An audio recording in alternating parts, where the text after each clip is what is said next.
Welcome. I hope you're all doing okay. I've been painting. As you can tell, I'm going to take a break from that to do a video that I kind of convinced myself to do, so I have no one else to blame. Probably seen by the title. I'm going to be reading the entire script of Star Wars Episode 1, The Phantom Menace, as found on johanw.access4all.nl/Star Wars/Star Wars1.html. It says here, the script has been edited, eliminating anything that was not in the final print of the film. This version is the only complete version on the net. The net. It's the only one. And so, we'll get into this. I wrote some things down to prepare for this.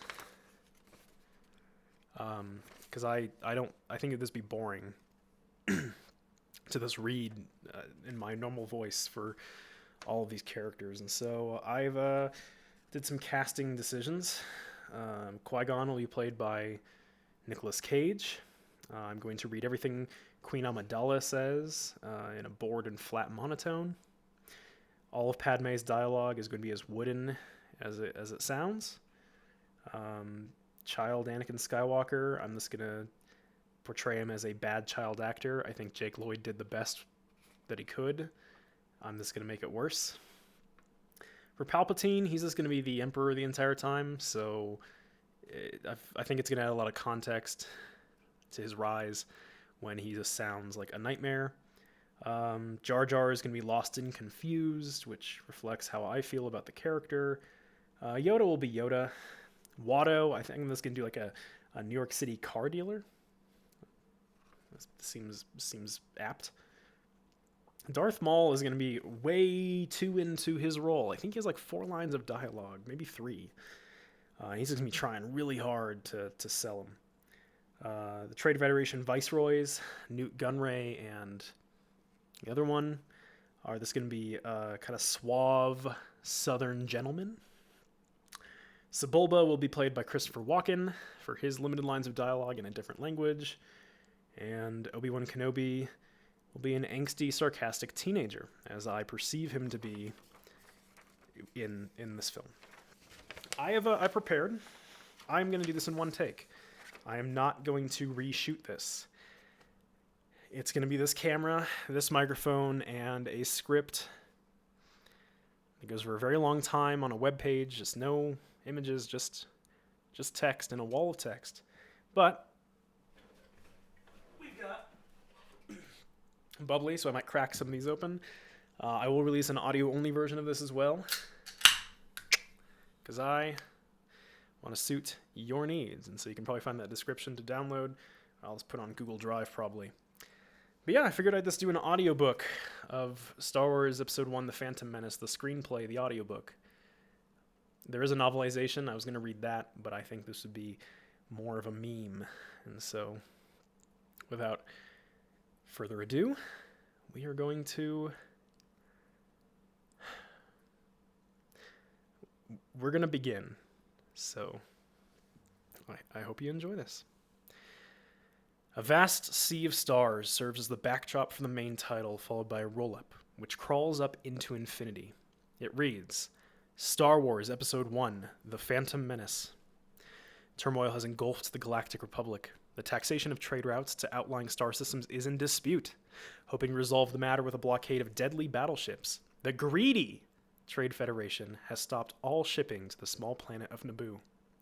While the Congress of the Republic endlessly debates this alarming chain of events, the Supreme Chancellor has secretly dispatched 2 Jedi Knights, the Guardians of Peace and Justice in the Galaxy, to settle the conflict. Pan down reveals small spaceship cruiser heading toward camera at great speed. Pan with the cruiser as it heads down the beautiful green planet of Naboo, which is surrounded by hundreds of Trade Federation battleships. Interior Republic cruiser, cockpit. In the cockpit of the cruiser, the captain and pilot maneuver close to one of the battleships. Qui-Gon, off-screen voice. Captain. The captain turns to an unseen figure sitting behind her. Yes, sir? Tell him we wish to board at once. The captain looks to her view screen, where Newt Gunray, a Nemoidian trade viceroy, waits for a reply. Captain. With all due respect, the ambassadors for the Supreme Chancellor wish to board immediately. Newt. Well, yes, of course. As you know, our blockade is perfectly legal, and we'd be happy to receive the ambassador. The screen goes black. Out the cockpit window, the sinister battleship looms ever closer. Exterior Federation battleship, docking bay, space, FX. The small space cruiser docks in the enormous main bay of the Federation battleship. Interior Federation battleship, docking bay, space. A protocol droid, TC-14, waits at the door to the docking bay. The door opens and the Republic cruiser can be seen in the docking bay. Two darkly robed figures are greeted by TC-14. TC-14. I'm TC-14 at your service. This way, please. They move off down the hallway. Interior Federation battleship, conference room. A door slides open and the two cloaked shapes are led past camera into the formal conference room by TC-14. TC-14. We are greatly honored by your visit, ambassadors. Please make yourself comfortable. My master will be with you shortly. The droid bows before Obi-Wan Kenobi and Qui-Gon Jinn. She backs up the door and it closes. The Jedi lower their hoods and look out a large window at the lush green planet of Naboo. Qui-Gon, 40 years old, has long brown hair and a ponytail. He is tall and striking with blue eyes. Obi-Wan is 25, with very short brown hair, pale skin, and blue eyes. Obi-Wan. I have a bad feeling about this. Qui-Gon. I don't sense anything. It's not about the mission, Master. It's something elsewhere, elusive. Don't center on your anxieties, Obi-Wan. Keep your concentration here and now where it belongs. But Master Yoda says I should be mindful of the future, but not at the expense of the moment. Be mindful of the living force, my young Padawan. Yes, Master. They walk over to the window and gaze out into space. Obi-Wan continued. How do you think the trade viceroy will deal with the Chancellor's demands? These Federation types are cowards. The negotiations will be short. Interior Federation battleship, bridge. Newt Gunray and Daltre Dauphine stand stunned before TC-14. Newt, shaken. What? What did you say? The ambassadors are Jedi Knights, I believe. Dauphine. I knew it. They're here to force a settlement. Newt. Distract them. I'll go contact Lord Sidious. Dauphine. Are you brain dead? I'm not going in there with two Jedi. Send the droid. Dauphine turns to TC-14, who lets out a squeaky sigh. Interior Federation battleship, conference room. Qui-Gon and Obi-Wan sit at the large conference table. Obi-Wan. Is it in their nature to make us wait this long? The door to the conference room slides open and TC-14 enters with a tray of drinks and food. Qui-Gon. No, I sense an unusual amount of fear for something as trivial as this trade dispute. TC-14 walks over to Obi-Wan, who takes a drink. The droid then walks over to Qui-Gon who takes a drink as TC-14 leaves the room. Interior Federation battleship, bridge. Newt, Dauphine, and Rune Hako are before the hologram of Darth Sidious, a robed figure whose face is obscured by a hood. Darth Sidious. What is it? Dauphine. This scheme of yours has failed, Lord Sidious. The blockade is finished. We dare not go against these Jedi. Darth Sidious. Viceroy, I don't want this stunted slim in my sight again. Newt gives Dauphine a stern look, and Dauphine bows his head in shame as he turns and walks away. Darth Sidious. This turn of events is unfortunate. We must accelerate our plans. Begin landing your troops. Newt. My lord, is that legal? Darth Sidious. I will make it legal. And the Jedi. The Chancellor should have never brought them into this. Kill them immediately. Yes, my lord, as you wish. Interior Republic cruiser, cockpit, docking bay. In the cockpit of the cruiser, the captain and pilot look up to see a gun turret swing around and point directly at them. Pilot. Captain, look! The captain looks up and just seconds before they are fired upon, say something inaudible. Exterior Federation battleship, hangar bay, space, FX. The battleship gun fires and the Republic cruiser explodes. Interior Federation battleship, conference room. Qui-Gon and Obi-Wan leap to a standing position with their laser swords drawn. TC-14 jumps back, startled, spilling the drinks on the tray. TC-14. Sorry. Qui-Gon and Obi-Wan turn off their laser swords and listen intently. A faint hissing sound can be heard. Qui-Gon. Dioxin. Interior Federation battleship hallway. A hologram of Newt surrounded by battle droids appears in the conference room hallway. Newt. They must be dead by now. Destroy what's left of them. The hologram fades off as a battle droid, 001, cautiously opens the door. A deadly green cloud billows from the room. The battle droids cock their weapons as a figure stumbles out to the smoke. It is TC-14 carrying the tray of drinks. TC-14. Oh, excuse me. The protocol droid passes the armed camp. 001. Check out Corporal. We'll cover you.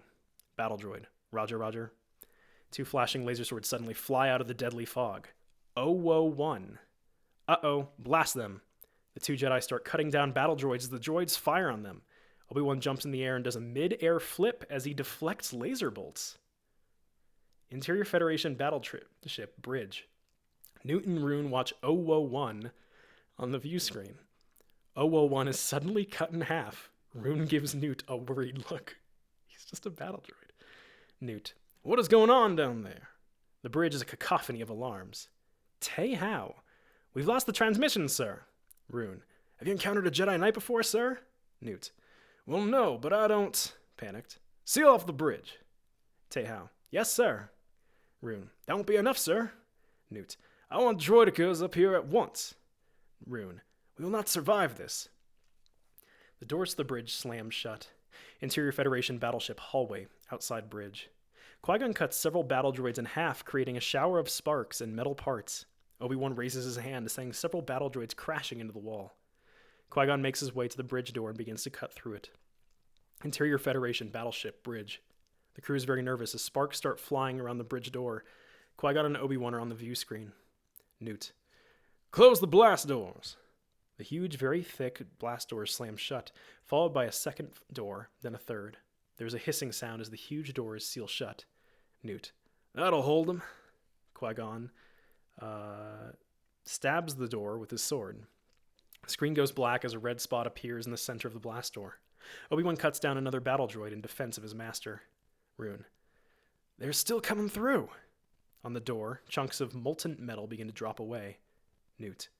That is impossible. Rune. Where are those droidekas?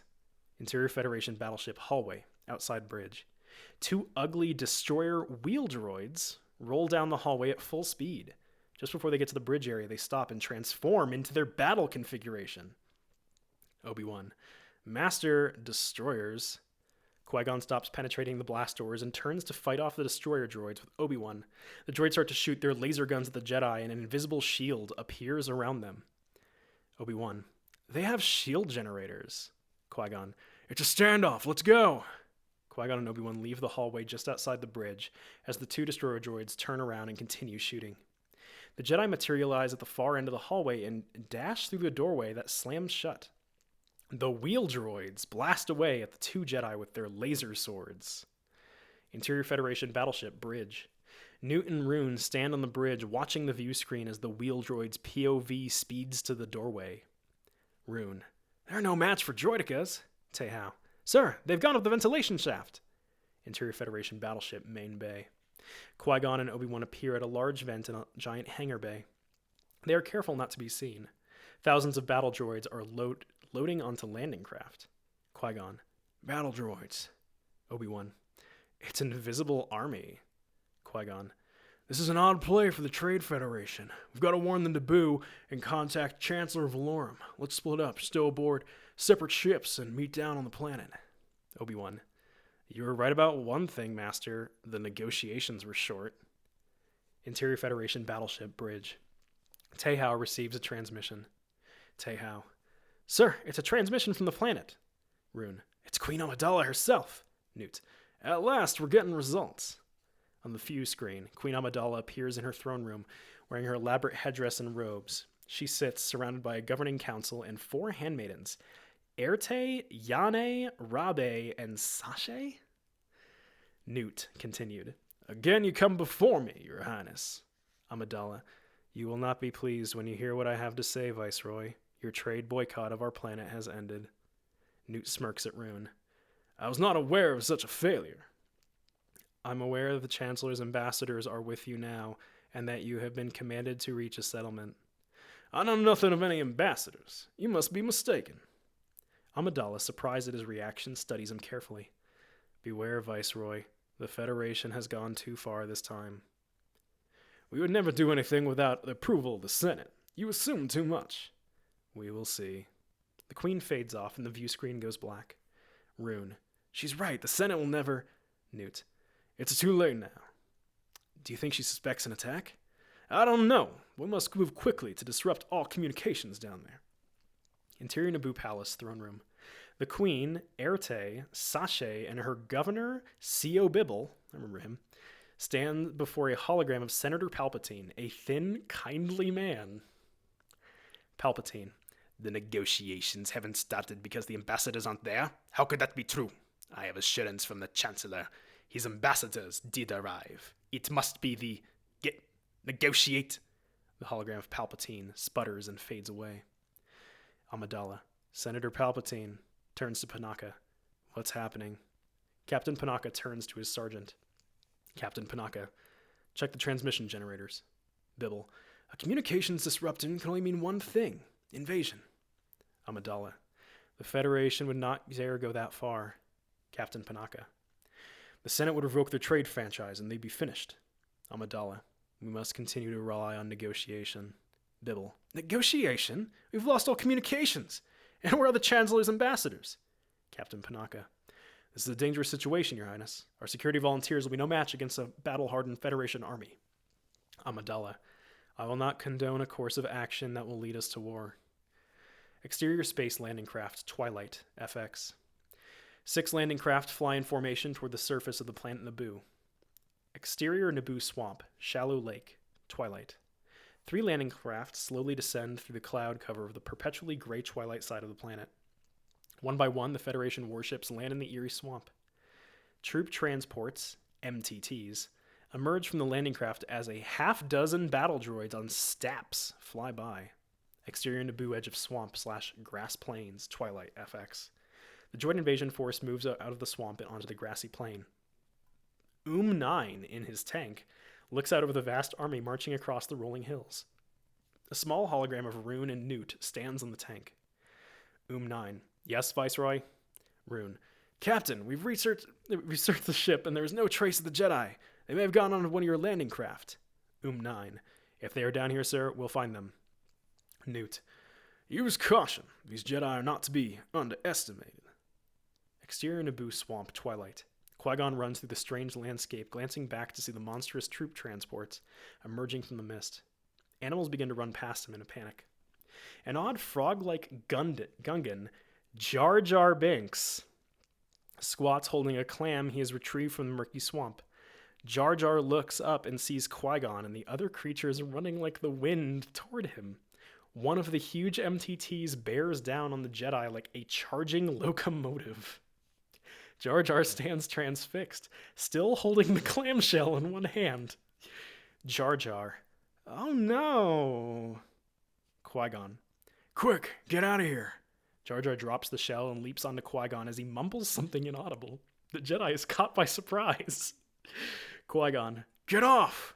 Jar Jar continues to mumble something. The machine is about to crush them as Qui-Gon drops to the ground. Jar Jar goes splat into the mud with him. The transport races overhead. Qui-Gon and Jar Jar pull themselves out of the mud. They stand watching the war machine disappear in the mist. Jar Jar. What's that? Qui-Gon starts to walk away to find Obi-Wan. Jar Jar runs after him. Hey, wait. Oi, mooey mooey, I love yours, yous. You almost got us killed. Are you brainless? I spake. The ability to speak does not make you intelligent. Now get out of here.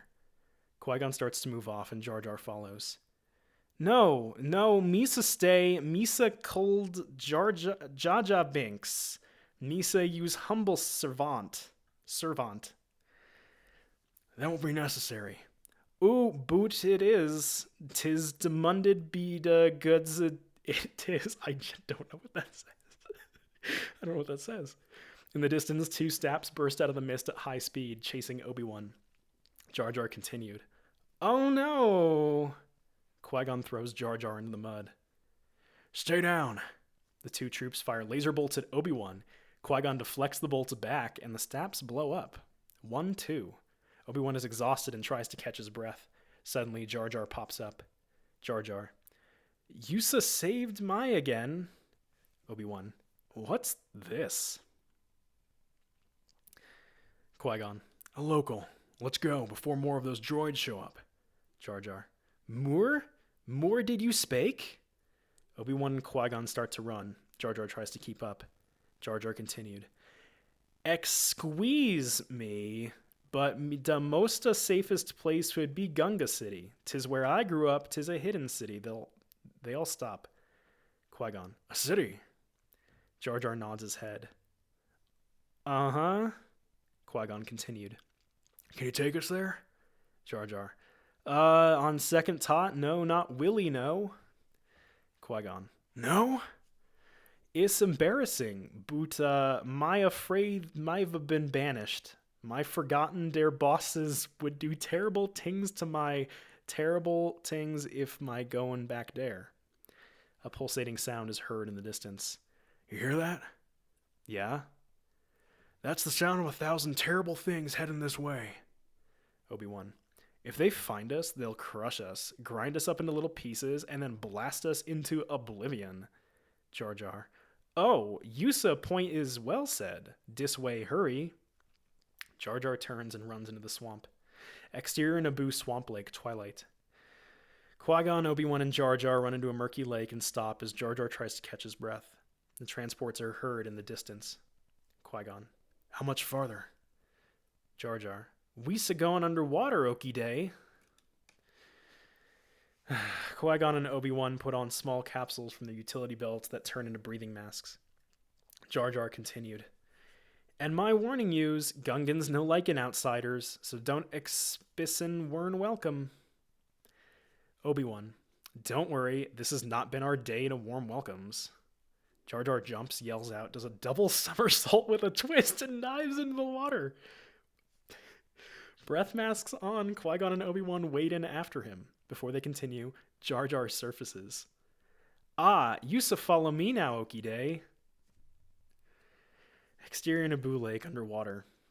Qui-Gon and Obi-Wan swim behind Jar Jar, who is very much at home in the water. Down they swim into murky depths. In the distance, the glow of Ota Gunga, an underwater city made up of large bubbles, it's a description, becomes more distinct. They approach the strange Art Nouveau habitat. Jar Jar swims magically through one of the bubble membranes, which seals behind him. Obi-Wan and Qui-Gon follow. Interior Ota Gunga, city square. Gungans in the square scatter when they see the strange Jedi. Jar Jar. So good being home. Two Gungans start talking gibberish.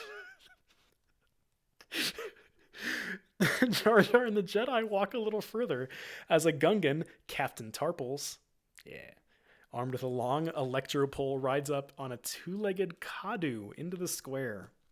Captain Tarples. Hey, Yusa, stop a there. Jar Jar. Heyo, Dali, Captain Tarples. Misa back. Captain Tarples. No again, Jar Jar. Yusa going to the bosses. Yusa in the big doo-doo this time. Jar Jar hangs his head and whines. Another guard comes up on a Kadu armed with an electro pole and gives Jar Jar a slight zap with his power pole. Jar Jar jumps and moves off, followed by the two Jedi. Jar Jar. How wooed. Interior Ota Gunga, high tower boardroom. The boss's boardroom has bubble walls with small lighted fish swimming around outside the moving stars. A long circular judge's bench filled with Gungan officials dominates the room. Obi-Wan and Qui-Gon stand facing Boss Nass, who sits on a bench higher than the others. Boss Nass. Yusa cannot be the hair. Dis army of mechaniques up there dis to new Wisong? Qui-Gon. That droid army is about to attack the Naboo. We must warn them. Boss Nass. Wisa no like the Naboo. The Naboo think they so smarty. They think they brain so big. Obi-Wan.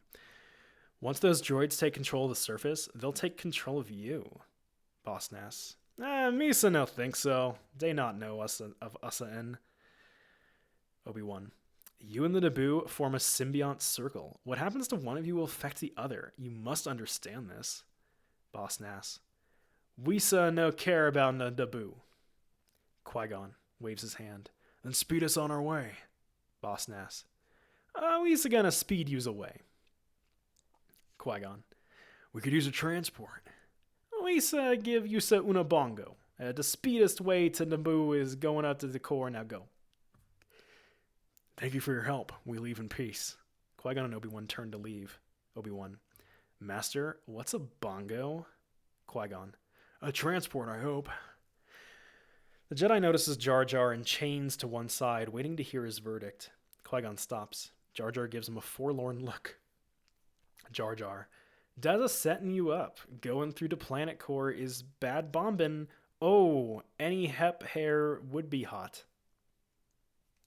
Jar Jar's soulful look is counterpointed by a sheepish grin. Obi-Wan. Master, we're short on time. Qui-Gon. We'll need a navigator to get us through the planet's core. This Gungan may be of help. Qui-Gon walks back to Boss Nass. What is to become of Jar Jar Binks here? He's to be punished. Punished. Jar Jar hangs his head and whines. I have saved his life. He owes me what you call a life debt. Qui-Gon waves his hand. Your gods demand that his life belongs to me now. Boss Nass. Binks, used to have to live play with this a hissin? This and hissin. Jar Jar. Uh-huh. Boss Nass. Be gone with him. Jar Jar. Count Misa out of this one. Better dead here than deader in the core. Ye goods, what a Misa sayin'? Exterior Naboo City, underwater, sub, FX. A strange little submarine propels itself away from the Oda Gunga, leaving the glow of the settlement in the distance. Interior sub cockpit, underwater. Obi-Wan in the co-pilot's seat. Jar Jar guides the craft. Jar Jar. This is nutsin'. Ooh, gooberfish. Obi-Wan. Why are you banished, Jar Jar? Tis a longo talo, but a small part of the Wadamisa clumsy. You were banished because you were clumsy? You might be saying that. Jar Jar veers the craft to the left and turns the lights on. The coral vistas are grand, fantastic, and wondrous. As the little sub glides into the planet core, a large dark shape begins to follow. Jar Jar. Misa caused maybe one of the Dewey a little bit accidentes. You'd say boom de gasser, un crash de bosses, high blibber, den banished. Suddenly there's a loud crash, and the little craft lurches to one side. Qui-Gon looks around and sees a huge, luminous OP sea killer. Has hooked them with its long, gooey tongue. Jar Jar. Uh-oh, big goober fish, huge OP. Suddenly, an even larger monster has attacked the OP sea killer. There's always a bigger fish. As the sub zooms away, they see a larger set of jaws munching on the hapless killer. The jaws belong to the incredible Sando Aqua Monster. The lights on the tiny sub begin to flicker as they cruise deeper into the gloom. Interior Federation battleship bridge. Newt. The invasion is on schedule, my lord. Darth Sidious. I have the Senate bogged down in procedures. They will have no choice but to accept your control of the system. Newt. The Queen has great faith. The Senate will side with her. Queen Amidala is young and naive. You will find controlling her will not be difficult. Yes, my lord. Darth Sidious fades away. Rune. You didn't tell him about the missing Jedi? No need to report that to him until we have something to report. Interior sub-cockpit underwater. Jar Jar. Where are we going? Don't worry, Force will guide us. Ooh, maxi big, da Force. Well, that smells stink-a-whiff. An alarm sounds on the control panel. Obi-Wan. We're losing power. Jar Jar. Oh, no. Obi-Wan lands the sub in a cave and the lights go out. Jar Jar. Oh, we dying here. Qui-Gon. Just relax. We're not in trouble yet. What yet? Monstars out there. Leakin' in here, all in sinkin' and no power. You nutsin'. When are you so tinkin' weesa in trouble? The wires start to spark. Obi-Wan. Power's back. The lights flicker on, revealing an ugly Colo clawfish right in front of them. The large Colo clawfish is surprised and rears back. The sub turns around and speeds away. Jar Jar continues to panic and babble incoherently. That's all of his dialogue, though, is him panicking and babbling incoherently. That's fine. Qui-Gon. Relax. Qui-Gon puts his hand on Jar Jar's shoulder. Jar Jar relaxes into a coma.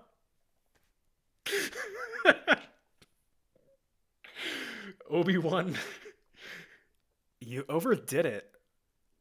The Colo clawfish leaps after the fleeing sub. The sub narrowly avoids the deadly teeth of the Aqua monster. The Colo clawfish chasing them isn't so lucky. It is munched in half by the larger predator. Jar Jar regains consciousness. Head for that outcropping. Oi, boy! The little sub speeds away. Exterior Theed, main road into Theed, day, FX. The long columns of the droid army move down the main road leading to Theed, the Naboo capital. Exit Theed Plaza, day, FX. As the Queen watches helplessly from a window in the palace, a transport carrying Newton Rune lands in Theed Plaza. They exit the transport. 9. Viceroy, we have captured the Queen. Ah, victory! Interior Naboo Lake underwater sub, FX. Little sub continues to propel itself toward the surface, which is brightly lit. Exterior Theed, estuary day. Paradise, billowing clouds frame a romantic body of water. There's a loud rush of bubbles, and a small sub bobs to the surface. Jar Jar. Ooh, dis seem overly. Qui-Gon stands and looks round to see if the coast is clear. Interior Theed Palace, day. Queen Amidala, C.O. Bibble, and 5 of her handmaidens, in parentheses, Arete, Yane, Padme, Rabe, Sashay, are surrounded by a dozen droids, or half-dozen droids. Captain Panaka and 4 Naboo guards are also with them as they are led downstairs to the main floor. Newt and Rune are walking with the group. Bibble. How will you explain this invasion to the Senate? Newt. The Queen and I will sign a treaty that will legitimize our occupation here. I assure it will be ratified by the Senate. Amidala. I will not cooperate. Newt. Now, your highness. In time, the suffering of your people will persuade you to see our point of view. Commander? 9 steps forward. Yes, sir. Process, then. 9 turns to his sergeant. Captain, take them to Camp 4. Captain. Roger, roger. The sergeant marches the group down the rest of the stairs and into the plaza. Exterior Palace Plaza, day. Queen Amidala, Padme, Erte, Yane, Rabe, Sashay, Captain Panaka, C.O. Bibble, and 4 guards are led out of the palace by 10 battle droids. This plaza is filled with tanks and battle droids, which they pass on their way to the detention camp. Unbeknownst to them, Qui-Gon, Obi-Wan, and Jar Jar sneak across on the walkway above the plaza and jump from a balcony to begin an attack to rescue the Queen. I'm glad they know it's her. 4 battle droids are instantly cut down. More droids move forward and are also cut down by the Jedi's flashing lightsabers until there is only the droid sergeant left. The sergeant starts to run but is pulled back to Qui-Gon by the Force until finally he is dispatched by the Jedi. Qui-Gon. We should leave the street, Your Highness. C.O. Bibble takes Queen Amidala away. Captain Panaka turns to the guards. Panaka. Get their weapons. Jar Jar. Whoa, Usagai's bombad. Queen Amidala and the others are amazed. Jar Jar is getting used to this. They move between 2 buildings. We're the ambassadors for the Supreme Chancellor. Bibble. Your negotiations seem to have failed, Ambassador. Qui-Gon. Negotiations never took place. It's urgent that we make contact with the Republic. Captain Panaka steps forward. Captain Panaka. They've knocked out all our communications. Do you have transports? In the main hangar, this way. They disappear down an alleyway as the alarms are sounded. Interior central hangar hallway day. Captain Panaka cracks open a side door in the central hangar. Qui-Gon looks in over his shoulder. Obi-Wan, Jar Jar, and the rest of the group are behind him. They see several Naboo spacecraft guarded by about 50 battle droids. Alarms can be heard in the distance. Captain Panaka. There are too many of them. That won't be a problem. To Amidala. Your Highness, under the circumstances, I suggest you come to Coruscant with us. Thank you, Ambassador, but my place is here with my people. They will kill you if you stay. Bibble. They wouldn't care. Captain Panaka. They need her to sign a treaty to make this invasion of theirs legal. They can't afford to kill her. There's something else behind all this, Your Highness. There is no logic in the Federation's move here. My feelings tell me they will destroy you. Bibble. Our only hope is for the Senate to side with us. Senator Palpatine will need your help. Either choice presents great danger. The Queen turns to Padme and Arete. Amidala continued. To us all. We are brave, Your Highness. That's Padme, by the way. If you are to leave, Your Highness, it must be now. Then I will plead our case to the Senate. To Bibble as they start to leave. Be careful, Governor. Interior Central Hangar. Day. The doors open to the main hangar. Qui-Gon, Obi-Wan, Jar Jar, Captain Panaka, 2 guards, and 3 handmaidens, Padme, Arete, and Rabe, followed by Queen Amidala, head for the sleek chrome spacecraft. Co Bibble, Yane, and Sashay stay behind. The handmaidens begin to cry. Captain Panaka. We need to free those pilots. Captain Panaka points to 20 guards, ground crew, and pilots held in a corner by 6 battle droids. Even odds. Obi-Wan. I'll deal with that. Obi-Wan heads toward the group of captured pilots. Qui-Gon and the Queen, Captain Panaka, Jar Jar, and the rest of the group approach the guards at the ramp of the Naboo craft. Guard droid. Halt. Qui-Gon. I'm Ambassador of the Supreme Chancellor, and I'm taking these people to Coruscant. Guard droid. Where are you taking them? To Coruscant. Coruscant? That doesn't compute. Wait, you're under arrest. The droid guard draws his weapon, but before any of the droids can fire, they are cut down. Other guards run to their aid. Obi-Wan attacks the guards around the pilots. Obi-Wan. Go! Qui-Gon stands. Fending off droids as the others rush on board the spacecraft. Obi-Wan, the freed pilots, including Rick Ollie, guards and ground crew members rush on board the ship. The other pilots and guards race to Co Bibble. After everyone has made it into the ship, Qui-Gon jumps on board. Interior Naboo spacecraft cockpit. The pilot, Rick Ollie, navigates toward the massive battleship. Exterior Theed. Hangar entry. Day. FX. The ship exits the hangar. Interior Naboo spacecraft. Droid hold. Jar Jar is led into a low, cramped doorway by Obi-Wan. Obi-Wan. Now stay here and keep out of trouble. Obi-Wan closes the door. Jar Jar looks around and sees a long row of 5 short, dome-topped astro droids, R2 units. They all look alike except for their painted color, and they all seem to be shut down. Jar Jar. Hello, boyos. The droids chirp and whistle in response. I thought they were shut down. Interior Naboo spacecraft cockpit. The pilot, Rick Ollie, navigates toward the massive battleship. Qui-Gon and Captain Panaka watch. Exterior space battle. FX. The Naboo spacecraft, surrounded by explosions, wow, it heads even closer to the massive Federation battleships. Interior Naboo spacecraft. Cockpit.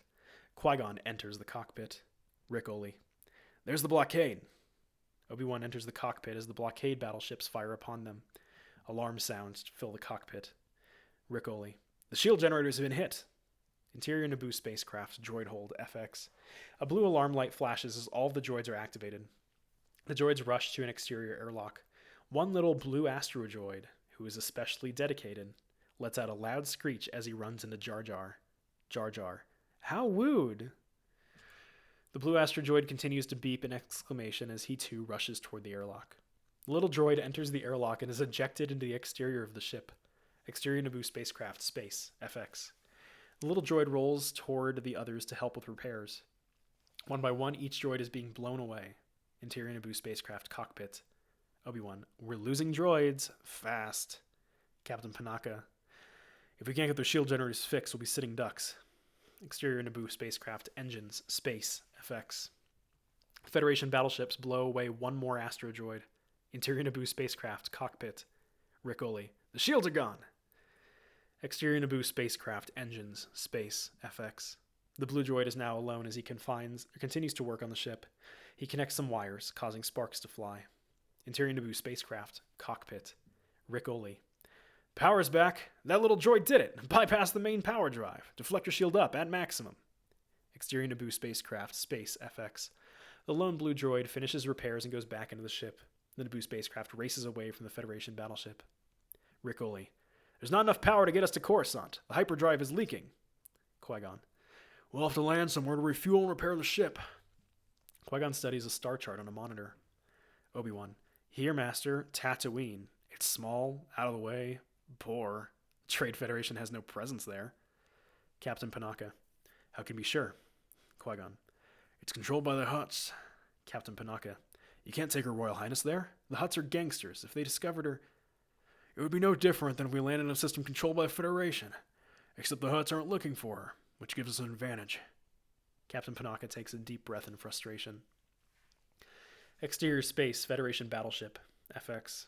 The Federation battleship looms over the planet of Naboo. Interior Federation battleship, conference room. Newt and Rune sit around a conference table with a hologram of Darth Sidious. Darth Sidious. And Queen Amidala. She has signed the treaty? Newt. She has disappeared, my lord. One Naboo cruiser got past the blockade. I want that treaty signed. My lord, it's impossible to locate the ship. It's out of all range. Not for a Sith. A second Sith Lord appears behind Darth Sidious. Darth Sidious continued. This is my apprentice, Darth Maul. He will find your lost ship. The hologram fades off. Newt. This is getting out of hand. Now there are two of them. Rune. We should not have made this bargain. Interior Naboo spacecraft, Queen's Chambers. Qui-Gon, Obi-Wan, Captain Panaka, and little blue droid stand before Queen Amidala and her three handmaidens, Padme, Arete, and Rabe. Captain Panaka. An extremely well put together little droid. Without a doubt, it saved the ship as well as our lives. Amidala. It is to be commended. What is its number? The little blue droid lets out a series of beeps. Captain Panaka leans over and scrapes some dirt off the side of the droid and reads the number. Captain Panaka. R2-D2, Your Highness. Thank you, R2-D2. Padme. Padme bows before the Queen. Clean this droid up the best you can. It deserves our gratitude. To Panaka. Continue, Captain. Captain Panaka looks nervously to Obi-Wan and Qui-Gon. Your Highness, with permission, we're heading for a remote planet called Tatooine. It is a system far beyond the reach of the Trade Federation. Captain Panaka. I do not agree with the Jedi on this. You trust my judgment, Your Highness. Amidala and Padme exchange looks. Interior Naboo spacecraft, main area. Padme sits in the main hall, cleaning R2-D2, the brave little astro droid. Jar Jar pops out of an open door. Jar Jar. Hido! Padme jumps. The Gungan is embarrassed that he frightened them. Jar Jar continued. Sorry, whosa are yousa? Padme. I am Padme. Jar Jar steps into the room. Jar Jar. Misa Jar Jar Binks. R2 whines a little as Padme looks up from the droid. You're a Gungan, aren't you? Uh-huh. How did you end up here with us?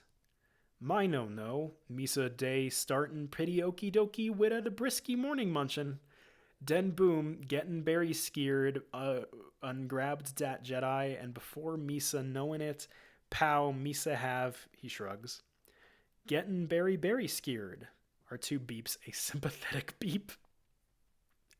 Exterior space FX. The Naboo cruiser speeds off toward the planet Tatooine. Interior Naboo spacecraft cockpit. Obi-Wan, Qui-Gon, and Captain Panaka watch over Rick Oley's shoulder. A large yellow planet appears directly ahead. Rick Oley searches his scopes. Obi-Wan. That's it. Tatooine. There's a settlement. Qui-Gon. Land near the outskirts. We don't want to attract any attention. Exterior Tatooine space. FX. The ship heads toward the planet of Tatooine. Exterior Tatooine desert. Naboo spacecraft day. FX. The Naboo spacecraft lands in the desert in a swirl of dust. The spaceport of Mos Espa is seen in the distance. Interior Naboo spacecraft engine room. Obi-Wan is hoisting the hyperdrive out of a floor panel. Obi-Wan. The hyperdrive generator's gone, Master. That'll complicate things. Be wary, I sense a disturbance in the Force. Yeah, I feel it also, Master. Don't let them send any transmissions. Exterior Tatooine desert, spaceship, day. They start their trek across the desert toward the city of Mos Espa. In the distance, a strange-looking caravan makes its way toward the spaceport. Jar Jar. Dis son doing murder to Misa skin. From the spaceship, Captain Panaka and Padme run toward them. Captain Panaka. Wait! Qui-Gon stops as they catch up. Padme is dressed in rough peasant's garb. Captain Panaka continued. Wait, Her Highness commands you to take her handmaiden with you. No more commands from Her Highness today, Captain. This spaceport is not going to be pleasant. Captain Panaka. The Queen wishes it. She is curious about this planet. This is not a good idea. Stay close to me. He gives Padme a stern look. Exterior Mos Espa, street, day. The little group walks down the main street of Mos Espa. They pass dangerous-looking citizens of all types. Padme looks around in awe at this exotic environment. Moisture farms are for the most part, some indigenous tribes and scavengers. Few spaceports like this one are havens for those who do not wish to be found. Padme. Like us. Jar Jar is in a constant state of panic. Dissin berry bad. Steps in ooze. Ooh, icky goo. R2 whistles along with perfect confidence. Exterior Mos Espa, junk dealer plaza, day. The group comes to a little plaza surrounded by several junk spaceship dealers. We'll try one of the smaller dealers. They head for a little junk shop that has a huge pile of broken spaceships stacked up behind it. Interior Watto's junk shop, day. Qui-Gon, Jar Jar, Padme, and R2 enter the dingy junk shop and are greeted by Watto, a pudgy blue alien who flies on short little wings like a hummingbird. Watto, subtitled. Oh, boy. Gouda Naloya. Good day to you. Watto flies over to the visitors. Watto continued and subtitled. Hachuba Denala. What do you want? Qui-Gon. I need parts for the the J-type 327 Nubian. Yeah, Nubian. We have lots of that. Subtitled. Pednik, Naba de Unko. Boy, get in here now. Qui-Gon. My droid here is a readout of what I need. A disheveled boy, Anakin Skywalker, runs in from the junkyard. He is about 9 years old, very dirty and dressed in rags. Watto turns to Anakin. Watto, subtitled. Kuna te takimalia. What took you so long? Anakin, subtitled. Me tasa chopasa. I was cleaning the bin like you. Watto, subtitled. Chut. Ganda dowalia. Hey, Duana Nobata. Watch the store. I've got some selling to do here. To Qui-Gon. So, let me take thee out back. And you'll find what you need. R2 and Qui-Gon follow Watto toward the junk shop, leaving Jar Jar with Padme and the young boy Anakin. Jar Jar picks up a gizmo, trying to figure out its purpose. Qui-Gon takes the part out of his hand and puts it back. Don't touch anything. Jar Jar makes a rude face to Qui-Gon's back and sticks out his tongue, a long tongue. Anakin sits on the counter pretending to clean a part, staring at Padme. She is the most beautiful creature he has ever seen in his life. Padme is a little embarrassed by his stare, but she musters up an amused smile. Finally, he gets the courage to speak. Strap in. Anakin, are you an angel? What? An angel! I heard the deep space pilots talk about them. They're the most beautiful creatures in the universe. They live on the moons of Iago, I think. Padme looks at him, not knowing what to say. Padme, you're a funny little boy. How do you know so much? I listen to all the traders and star pilots that come by here. I'm a pilot, you know, and someday I'm going to fly away from this place. You're a pilot? All my life. How long have you been here? Since I was very little. 3, I think. My mom and I were sold to Gardula the Hutt, but she lost us betting on a pod race. You're a slave? Anakin looks at Padme defiantly. I am a person. My name is Anakin. I'm sorry, I don't fully understand. Looking around. This is a strange place to me. Anakin studies her intently. Jar Jar pushes the nose on what appears to be a little droid, and it instantly comes to life, growing legs and arms, and starts marching around, knocking over everything. Jar Jar holds on but can't stop it. Hey! What? Hit the nose! Oh. Jar Jar hits the nose, and the droid collapses back on it to its original state. Anakin and Padme laugh. Exterior Watto's junkyard. Behind shop. Day. Watto flies along as Qui-Gon walks through the junkyard. Watto. Hey, T-14 hyperdrive generator. Thee in luck. I only got one hereabouts who has one, but thee might as well be buy a new ship. It'd be cheaper, I think. Saying of which, how's he gonna pay for all this? I have 20,000 Republic dataries. Republic credits. Hey, Republic credits no good here, pal. I need something more real. I don't have anything else, raising his hand. But credits will do fine. No, they won't. Qui-Gon, using his mind power, waves his hand again. Credits will do fine. No, they won't. Look, you think you're some kind of Jedi waving your hand around like that? I'm a Toydarian. Mind tricks don't work on me, only money. No money, no pots, no deal. And no one else has a T-14 hyperdrive, I promise you that.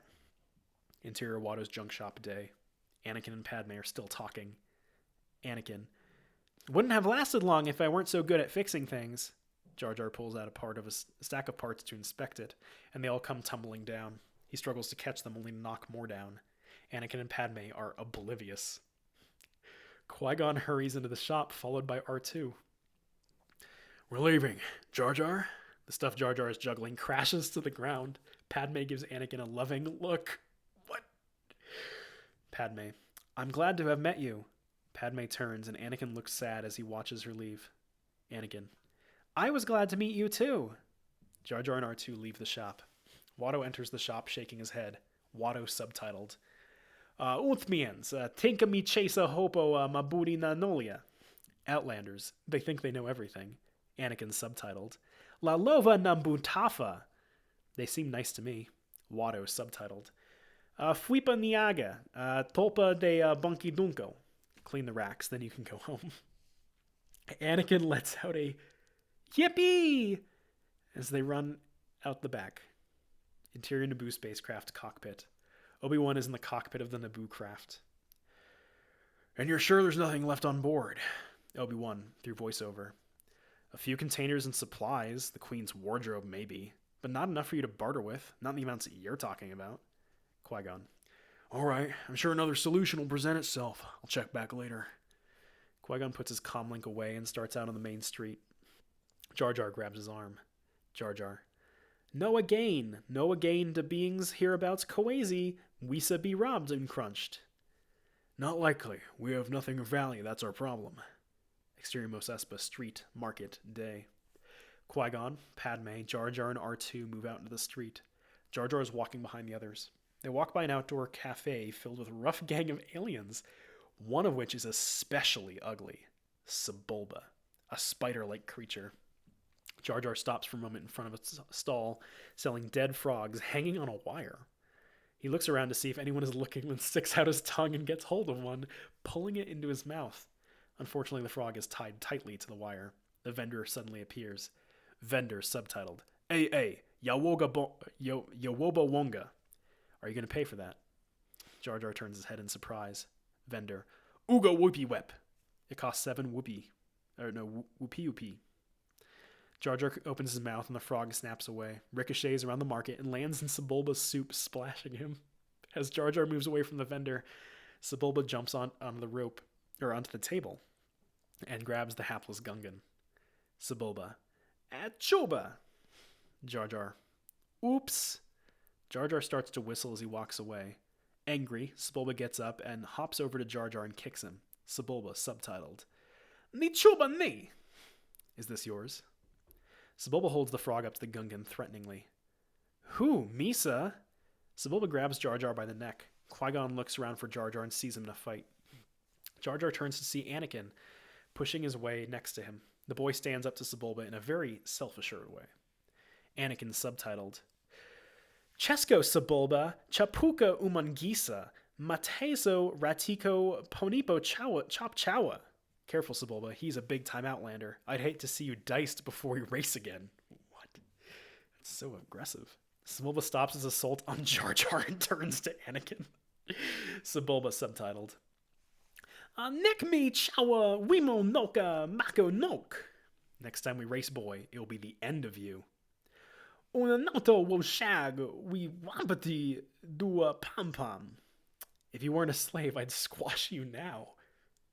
What? Sebulba turns away. Anakin subtitled, Ichibana du muli ra. Yeah, it'd be a pity if you had to pay for me. What? Qui-Gon, Padme, and R2 arrive. What was that exchange? Anakin continued, Hi! Qui-Gon, hi there. Your buddy here was about to be turned into orange goo. He picked a fight with a Dug, an especially dangerous Dug called Sebulba. Jar Jar, Misa hatin' crunchin'.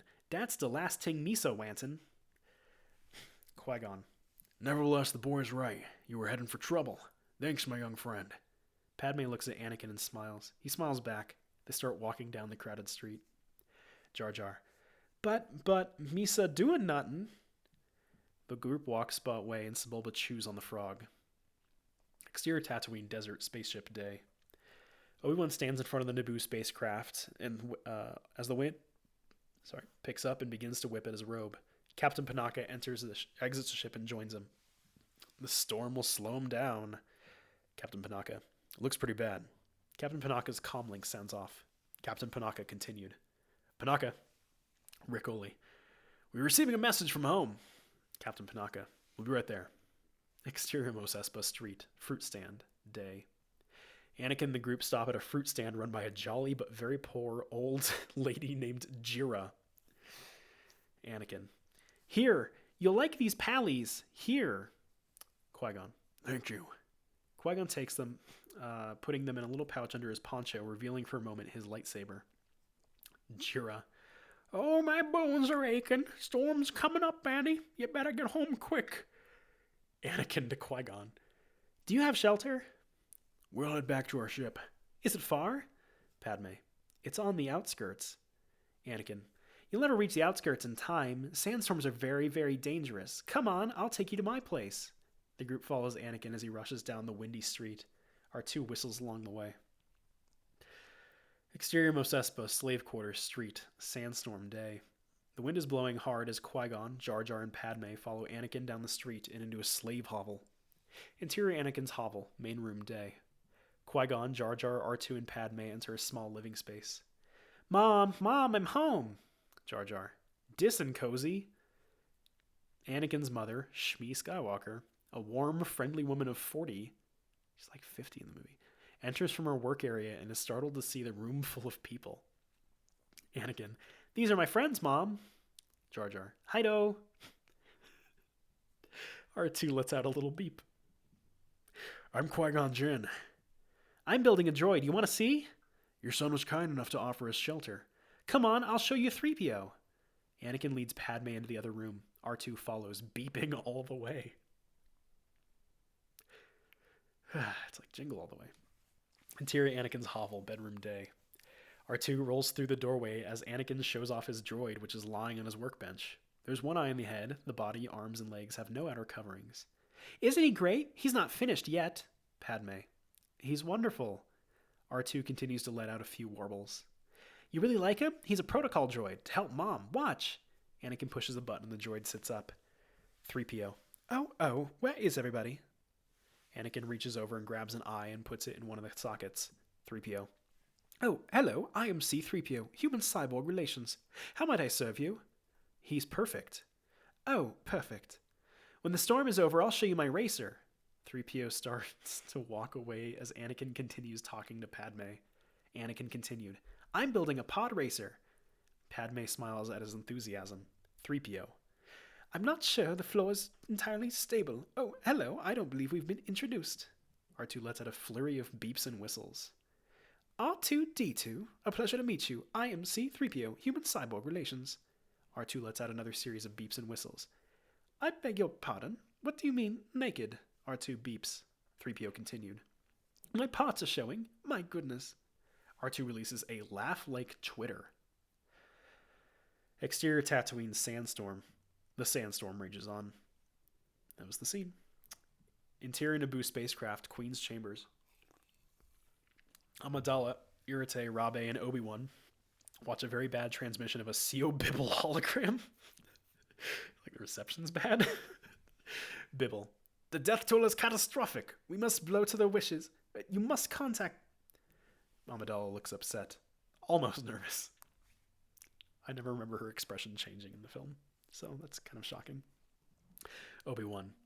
It's a trick. Send no reply. Send no transmission of any kind. Interior Anakin's hovel. Main room. Day. Qui-Gon listens to his comlink. Obi-Wan is in the cockpit. Sounds like bait to establish a connection, Trace. What if it is true and people are dying? Either way, we're running out of time. Exterior Coruscant, balcony overlooking city, night. Darth Sidious and Darth Maul are walking along the balcony overlooking the vast city. Tatooine is sparsely populated. If the trace was correct, I will find them quickly, Master. Move against the Jedi Fest. You will then have no difficulty in taking the Queen to Naboo to sign the TDT. At least we will reveal ourselves to the Jedi. At least we will have our revenge. That's a typo. It's supposed to say last. It says least. You have been well trained, my young apprentice. They would be no match for you. That's the only dialogue Darth Maul is ever going to have, by the way. Exterior Mos Espa, sandstorm day. The giant sandstorm engulfs the town, including the Naboo spaceship on the outskirts of the city center, where Watto's ship is, and the slave quarters, where drifts of sand begin building up against Anakin's house.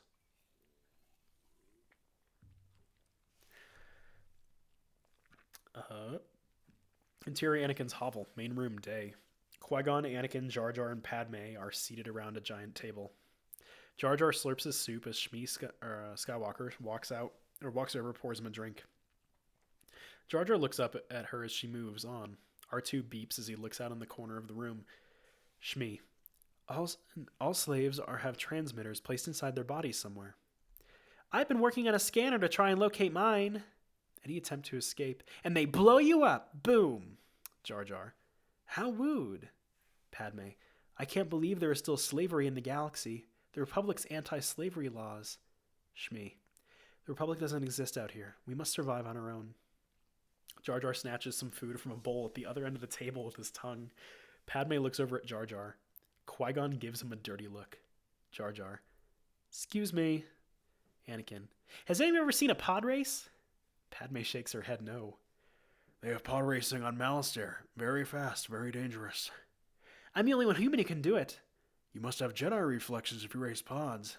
Anakin smiles. Jar Jar attempts to snare another bit of food from the bowl with his tongue, but Qui-Gon, in a flash, grabs it between his thumb and forefinger. Jar Jar is startled. Don't do that again. Jar Jar tries to acknowledge with some silly mumbling.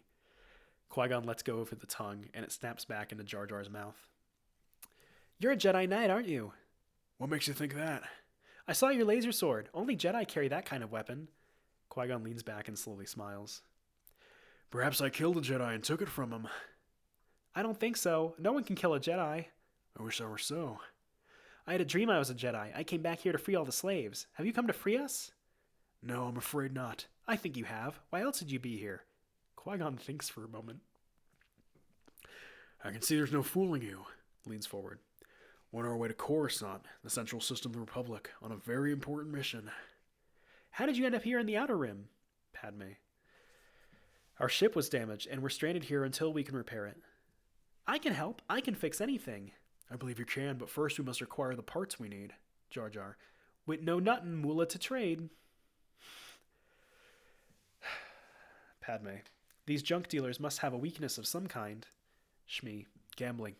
Everything here revolves around betting on those awful races. Pod racing. Greed can be a powerful ally. I've built a racer. It's the fastest ever. There's a big race tomorrow at Bunta Eve. You could enter my pod. Anakin, Watto won't let you. Watto doesn't have to know I built it. To Qui-Gon. You could make him think it's yours and get him to let me pilot it for you. Qui-Gon looks to Shmi.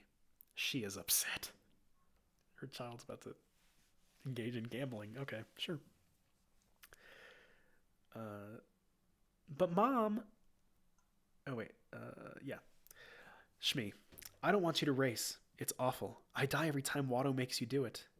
But Mom, I love it. The prize money would be more than to pay for the parts that they need. Shmi, Anakin, Your mother's right.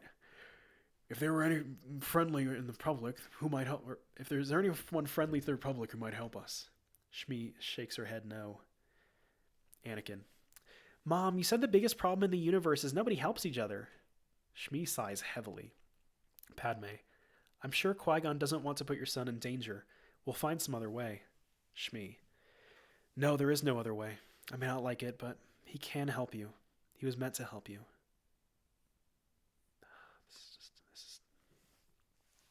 There's so much. I'm just not even halfway through the page. Okay, we're still on Tatooine. All right. Exterior Mos Espa, street, day. Street people? Fill the streets. What? Is that a sentence? As a bantha and a few land speeders go by. Clean up the mess and rebuild their food stalls.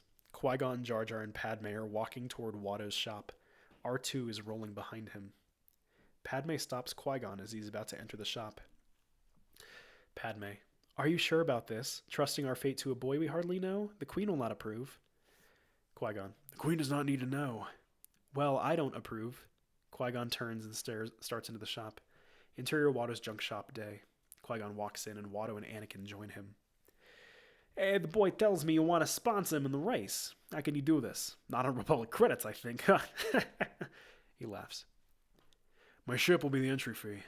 Qui-Gon puts a small object that looks like a watch out of his pocket, and a hologram of the Naboo spacecraft appears about a foot long in front of Watto. He studies it. Not too bad, not too bad. Nubian, huh? It's in good order, except for the parts I need. Hey, what would the boy ride? He smashed up my pod in the last race. It'll take him some time to fix it. Anakin is embarrassed and steps forward. It wasn't my fault, really. Sebulba flashed me with his vents. I actually saved the pod, mostly. Watto laughing. That you did, huh? The boy is good, no doubts there, huh? Qui-Gon. Well, I have acquired a pod in a game of chance. Fastest ever built. That's in quotes, by the way. I hope you don't kill anyone for it. Laughs. So you supply the pod and the entry fee. I supply the boy. We split the winnings 50-50, I think. Qui-Gon. If it's going to be 50-50, I suggest you front the cash for the entry. If we win, you keep all the winnings, minus the cost of the parts I need. If we lose, you keep my ship. Watto thinks about this. Anakin tries not to be nervous. Qui-Gon continued. Either way, you win. Watto. Deal. Qui-Gon leaves the shop. Watto continued, subtitled. Yo bana pihota, mida yeah. Your friend is a foolish one, methinks. Interior Naboo spacecraft lounge. Obi-Wan stands in the lounge of the Naboo spacecraft. That's where we are. Speaking into his comlink. Qui-Gon is on the back porch of the hovel. Obi-Wan. What if this plan fails, Master? We could be stuck here for a long time. Qui-Gon voiceover. Well, it's too dangerous to call for help now. A ship without a power supply isn't going to get us anywhere, and there's something about this boy. Exterior Mos Espa, slave quarters, porch, day. Qui-Gon puts the comlink away as Shmi comes out on the porch. Padme, Anakin, Jar Jar, and R2 work on the engines of the pod racer in the courtyard below. Qui-Gon. You should be proud of your son. He gives that any thought of reward. Shmi. Well, he knows nothing of greed. He has special powers. Yes. He can say things before they happen. That's why he appears to have such quick reflexes. It is a Jedi trait. He deserves better than a slave's life. Had he been born in the Republic, who would have identified him early? The Force is unusually strong with him. That much is clear. Who's the father? There was no father. I carried him, I gave birth, I raised him. I can't explain what happened. Qui-Gon nods. Shmi continued. Can you help him? I don't know. I didn't actually come here to free slaves. You're a Jedi. You're a Jedi. Your job is to promote order and justice, and this is... Boy. I came here to gamble on pod racing, not free slave children. I hate Qui-Gon so much. Exterior Mos Espa, slave quarters, backyard, day. Kitster, a young boy about Anakin's age. Seek, a red-haired boy of 10. Ami, a girl of 9. A little girl about 6, no name. and Wald, a Rhodian 6 years old, join Anakin. Jar Jar, R2, and Padme secure some wiring. R2 whistles, hoots in greeting. Kitster. Wow, a real asteroid. How'd you get so lucky? Anakin. This isn't the half of it. I'm entered the Bunta race tomorrow. What? With this? Wald, subtitled. Ona joko, Annie. You were such a joker, Annie. Ami. You've been working on that thing for years. Little girl. It's never gonna run. Seek. Come on, let's go and play ball. Keep racing, Annie. You're gonna be a bug squash.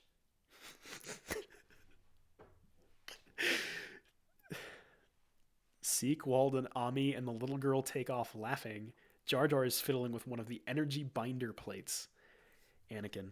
Hey, Jar Jar, keep away from those energy binders. If your hand gets caught in that beam, it will go numb for hours.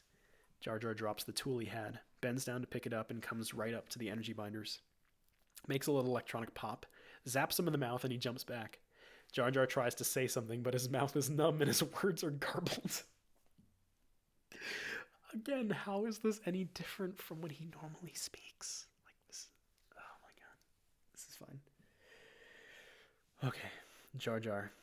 Ouch, my tongue is fat. My tongue, oucho. Then in parentheses it says gibberish.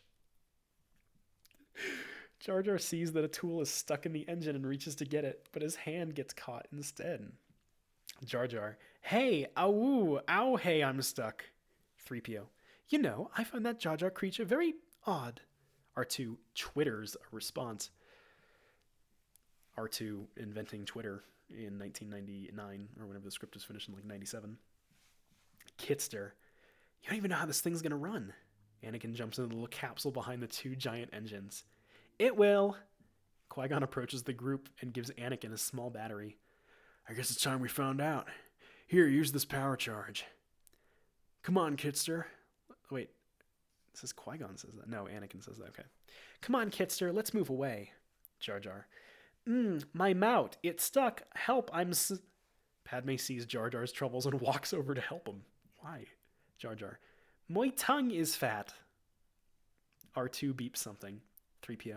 You're quite right. He's very odd indeed. Jar Jar. Ow, the thank yous. Jar Jar looks at Anakin and gives him a thumbs up and walks away. Anakin flips a switch and the engines ignite with a roar. Everyone looks at each other with smiles. Anakin. It's working! It's working! Exterior Mos Espa slave quarters porch day. Shmi, watching from the porch, smiles sadly. Exterior slave quarters balcony night.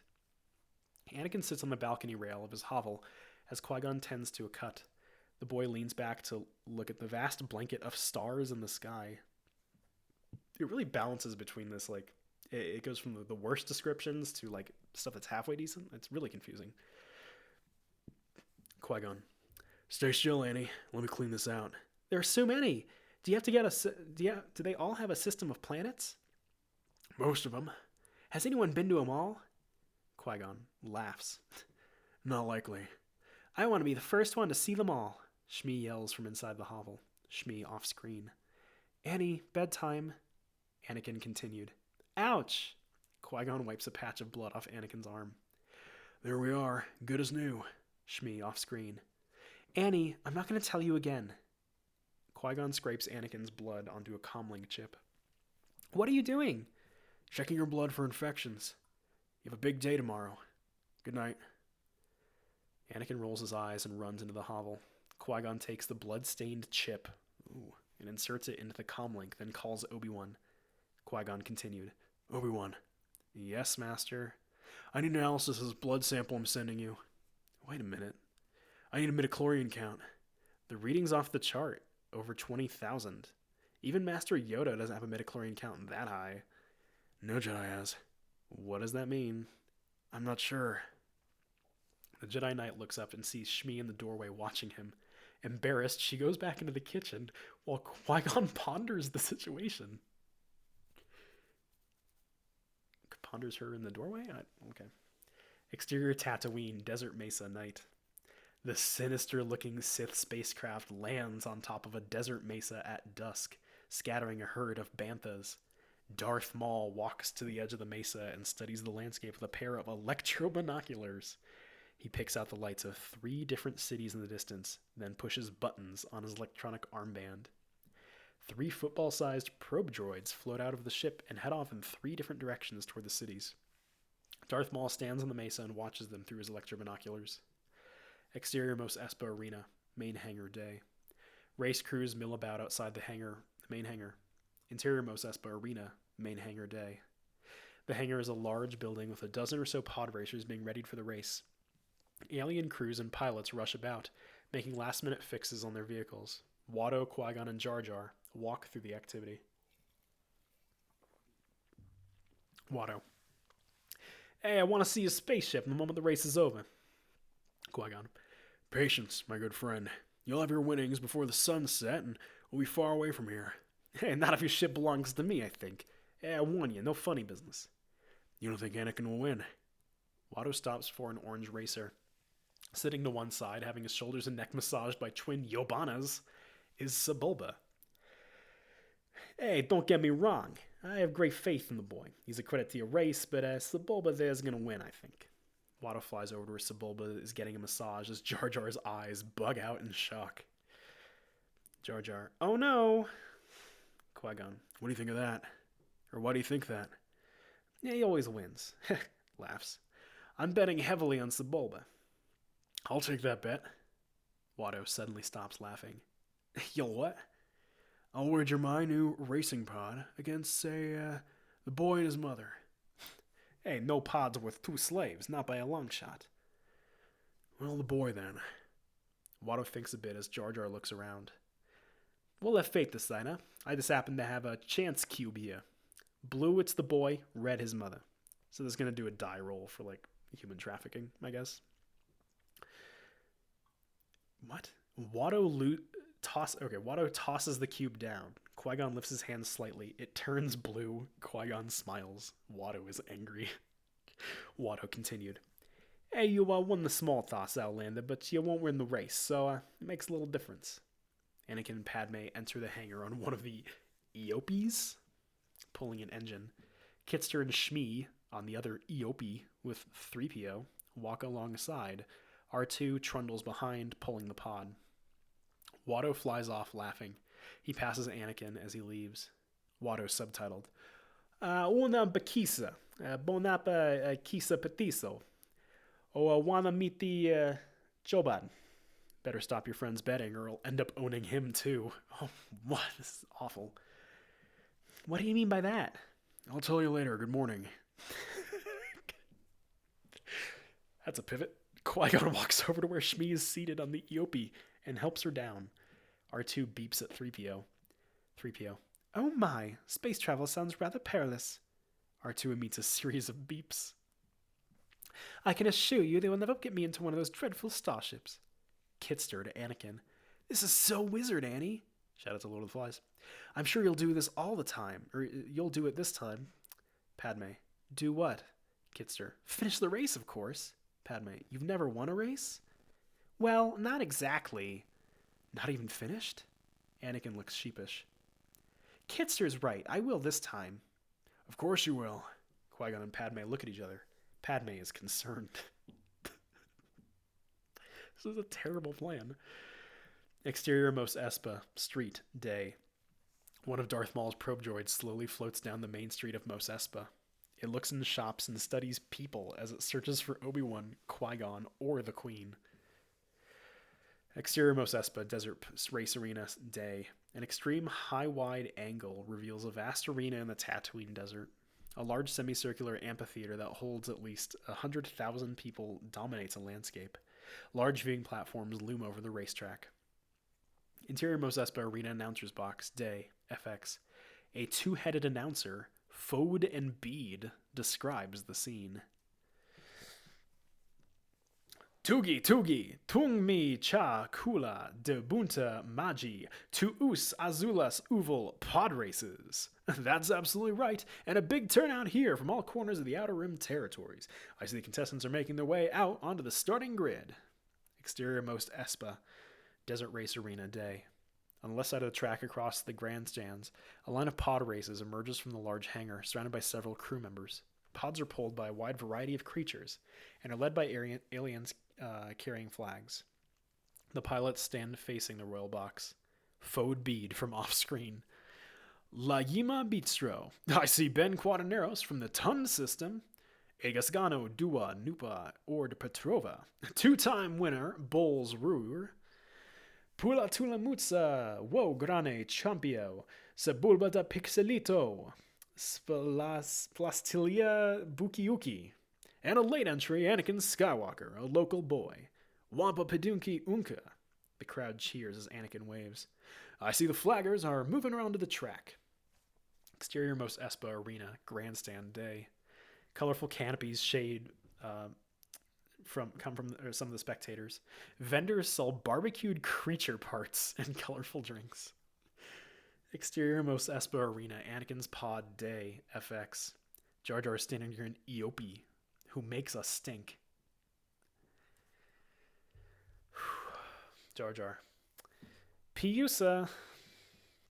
Behind Jar Jar, Sebulba comes up to Anakin's pod engines and disconnects something, laughing. He continues to walk toward the cockpit where Anakin continues to connect things. Sebulba. Bazdo Wahota Shag, Dobil Nok. You won't walk away from this one, Skywalker, you slave scum. Anakin subtitled. Chaskruni the pot, Sleemo. Don't count on it, slime ball. Anakin looks the evil Sebulba in the eye with a cold stare. Sebulba, subtitled. Yoga to Bantha Pulu. You're Bantha fodder. Sebulba walks away as Qui-Gon walks up. You all set, Annie? Yep. All right. Qui-Gon picks him up and sets him down in the racer. Remember, concentrate on the moment. Feel. Don't think. Use your instincts. Great advice to a 9-year-old child who's going to be racing very dangerous, fast things through the desert to the death. I will. Qui-Gon continued. May the Force be with you. Qui-Gon steps away as Anakin puts on his helmet and goggles. Exterior Mos Espa Arena, Royal Box Day, FX. All the pilots bow from the waist as Jabba the Hutt enters the box and waves to the crowd. Fode bead. O grandio lustamu into taperena Jabba the Hutt. The crowd roars. Jabba moves out of his box to greet the crowd. One other slug-like Hutt follows, along with humans and aliens. A slave girl on a chain is led alongside Jabba. Jabba subtitled, Chobaso, Tamka Chibunta Rulia, Kimada Handruda de Wunde. Welcome, begin the race. It's a very inefficient language. The powerful energy binders of the various pods ignite and the engines roar. Exterior Mos Espa Arena, viewing platform day. Shmi looks nervously to Qui-Gon as he enters a viewing platform. Padme and Jar Jar are already on board. The platform rises like an elevator. Shmi. Is he nervous? He's fine. You Jedi are far too reckless. The Queen is not. The Queen trusts my judgment, young handmaiden. You should too. This is Padme speaking, by the way. You assume too much. Exterior Mos Espa Arena Announcer's Box Day. FX. Fode bead. Start your engines. Exterior Mos Espa Arena. Starting grid day. Anakin flips a switch and his engines come to life. The pilots flip switches and powerful energy binders shoot between the engines. Aliens carrying large flags move off the track. Jar Jar covers his eyes. Jar Jar. Oh, dis'n gonna be messy. Misa no watchin'. Exterior Mos Espa Arena. Royal Box Day. FX. Jabba bites off the head of a frog and spits it at a gong, signaling the start of the race. As one does. Exterior Mos Espa Arena. Starting grid day. On a bridge over the track, a great green light at the center flashes. The pod racers shoot forward with high-pitched screams. Anakin's engine floods and coughs, then dies. All the other pod racers except one swerve around him and disappear down the track. The slave boy struggles to get his racer started. The two-headed announcer reports. Fode bead from off-screen. Aderov! Oh, wait! Little Skywalker has stalled. The crowd laughs and points at the stalled craft. Quadraneros works frantically on his pod. Fode bead from off-screen. Well, it looks like Quadraneros is having engine trouble also. Quadraneros pounds on his dashboard in frustration. Jar Jar. Come on, Annie. Finally, Anakin's engines ignite. He zooms away after the receding pack of competitors, leaving one quadrupod racer still trying to get started. The two-headed announcer describes the race as it progresses. This is so long. And there goes Skywalker. Jar Jar. Go, Annie, go. Or, sir, go, Annie, go. Fode bead from off screen. He'll be hard-pressed to catch up with the leaders. Exterior Mos Espa, racetrack day, FX. The pod racers fly across the desert. Sebulba is running neck and neck with Mahonic. They round the first turn in the track side by side. Sebulba drives his pod into his rival, forcing him into the wall of a large rock formation. Mahonic crashes in a spectacular display of fire and smoke. Anakin is much faster than the back-end stragglers and passes them easily. One of the drivers, Gasgano, won't let Anakin by. Anakin tries to pass him on one side and is cut off. He then tries to pass him on the other side and is cut off. As they come up to a cliff drop-off, Anakin backs off, then guns it as Gasgano goes over the cliff. Anakin accelerates so fast that he sails right over the top of Gasgano and speeds away. 4 Tusken Raiders perched above the racecourse fire their rifles at the pods racing in the canyon below them. One shot ricochets off the back of Anakin's pod. Fode bead. Looks like a few Tusken Raiders have camped out on the canyon dune turn. Exterior Mos Espa Arena, viewing platform day. The quadrupod engines start just as the racers come around the corner. The driver, Ben Quadraneros, puts it in gear.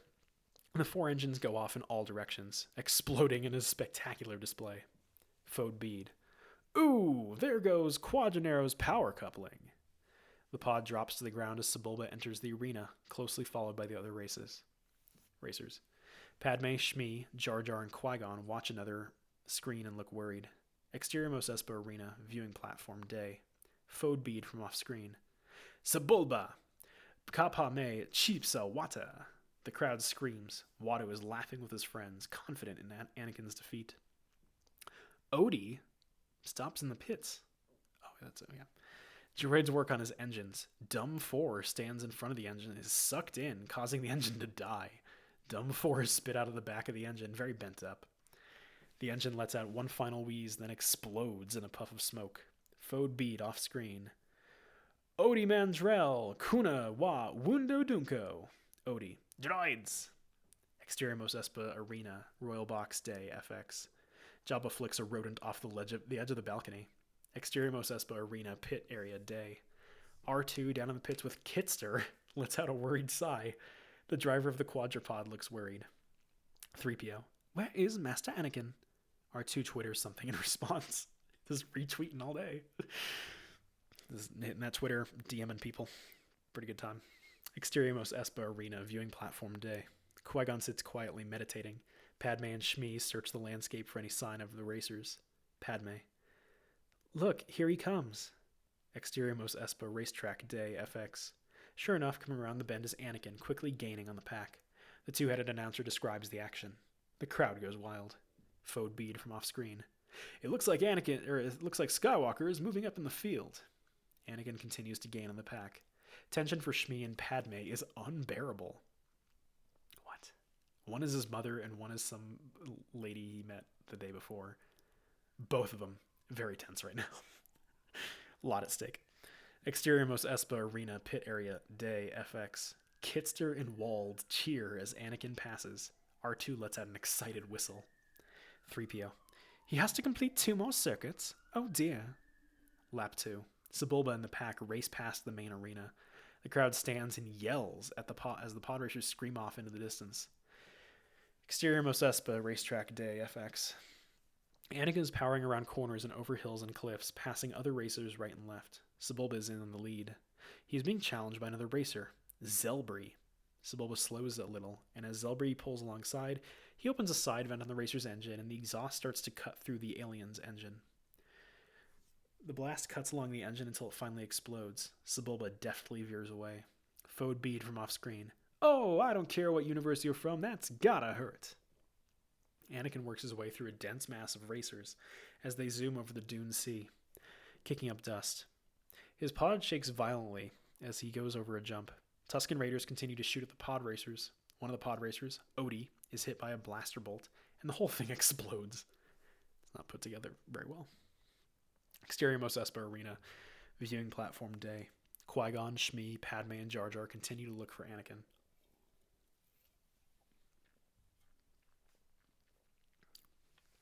Jar Jar. Here he comes, Yahoo! Fode bead off screen. At the start of the third and final lap, Sebulba is in the lead, closely followed by Skywalker. Anakin finally catches up with Sebulba and runs neck and neck over the rough terrain. Jar Jar, Qui-Gon, Shmi, and Padme all scream as Anakin comes through the arena. Exterior Mos Espa Racetrack Day, FX. Sebulba uses his side exhaust port to try to cut through Anakin's engine. Anakin manages to avoid having his engine disabled, but is forced off course. Fode bead off screen. Skywalker has been forced onto the service ramp. On a tight corner, Anakin dives to the inside and takes the lead. Fode bead off screen. It's Skywalker! The crowd goes wild. Fode bead off screen. Amazing! A quick controlled thrust and he's back on course. Jar Jar. Did he crashed? Sebulba is furious. He stays right on Anakin's tail, crowding him and pushing him through the turns. Sebulba pushes Anakin harder, and the young boy has a difficult time keeping control. Two Jawa are watching from a distance. One of the parts on Anakin's engines begins to shake loose.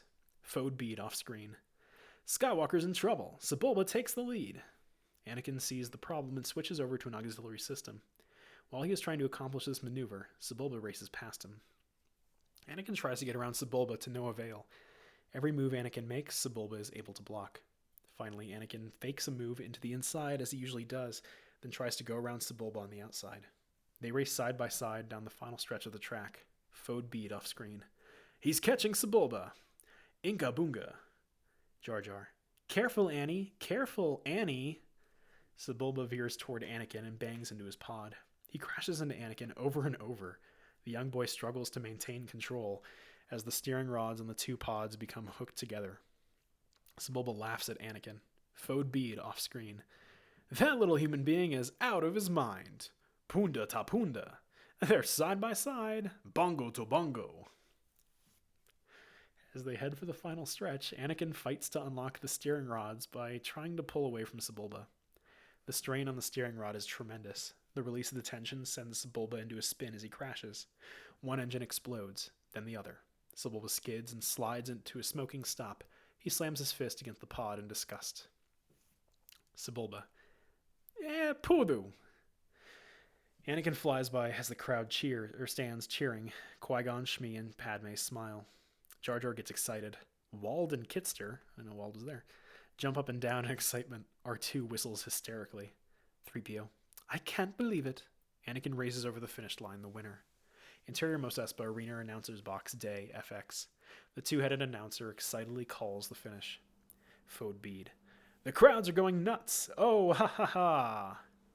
Rockhead in tandem with partner?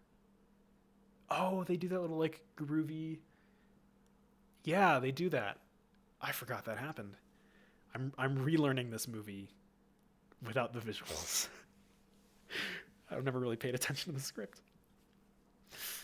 Okay. Exterior Mos Espa Arena Day. As Anakin stops the pod racer, Kitster turns up and they embrace. Hundreds of spectators join them and put Anakin on their shoulders, marching off, cheering and chanting. Qui-Gon, Shmi, Padme, and Jar Jar rush over to him. Mom, I did it, yeah! Interior Mos Espa Arena Private Box Day. Several aliens leave Watto's box laughing and counting their money. Watto's angry. Interior Mos Espa Arena Royal Box Day.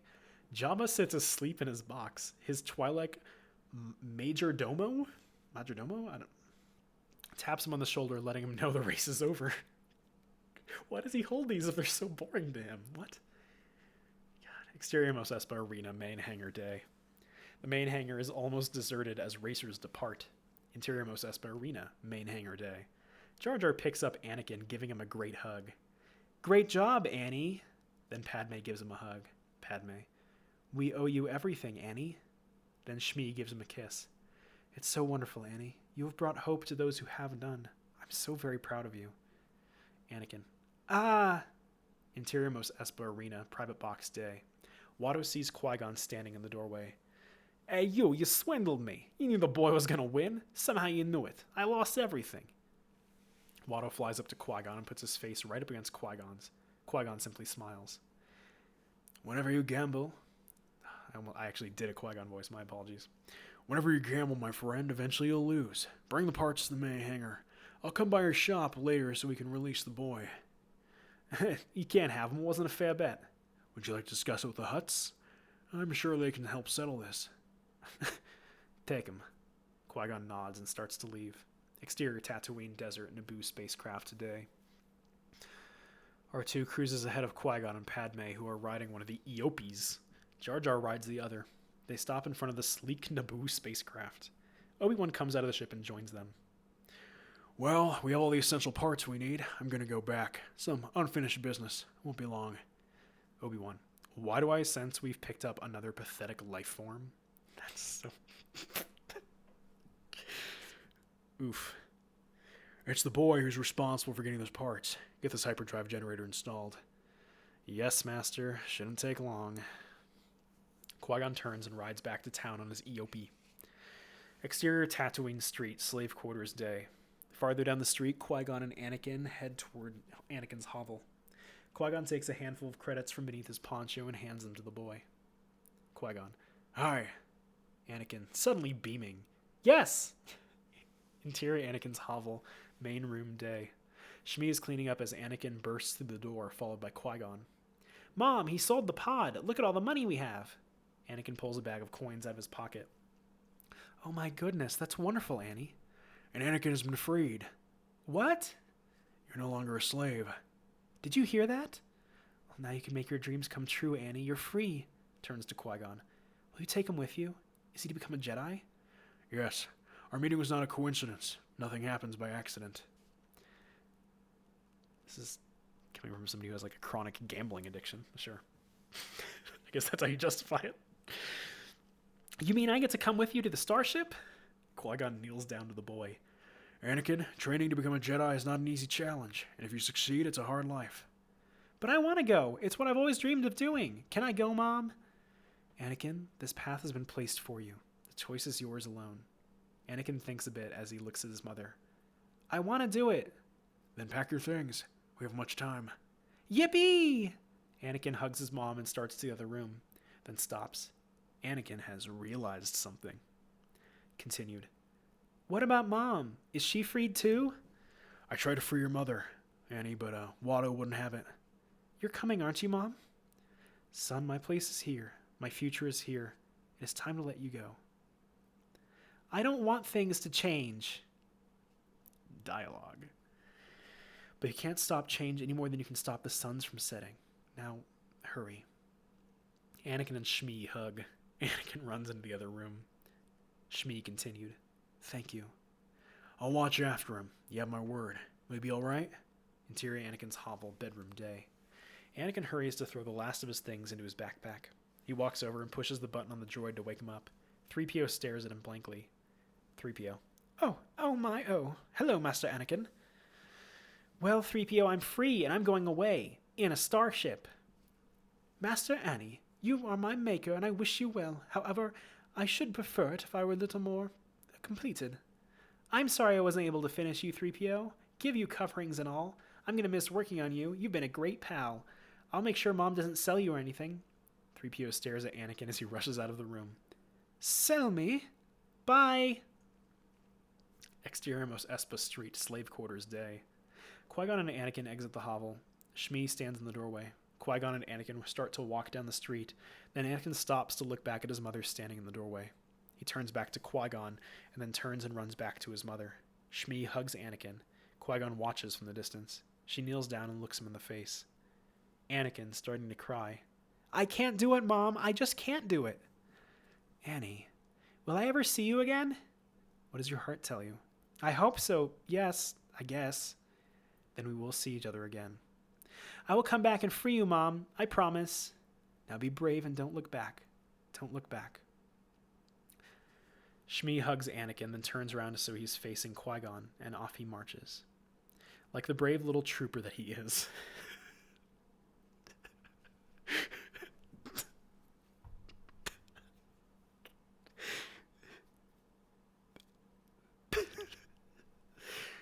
What's my character? You're a brave little trooper. I'm starting to see why Jake Lloyd did not give the best performance. Oh my god. Sorry. Okay. He marches right past Qui-Gon, staring right ahead, tears in his eyes, determined not to look back. Exterior Tatooine, Desert Mesa, day. The probe droid beeps and whistles to Darth Maul. The Sith Lord gets on a speeder bike and follows the probe droid into Mos Espa. Exterior Tatooine, Desert, Naboo spacecraft today. Qui-Gon and Anakin run toward the Naboo spacecraft. Anakin is having a hard time keeping up. Anakin, Qui-Gon, sir, wait, I'm tired. Qui-Gon turns to answer and sees a dark-cloaked figure bearing down on a speeder bike. Anakin. Oh my god, I keep doing the Qui-Gon voice.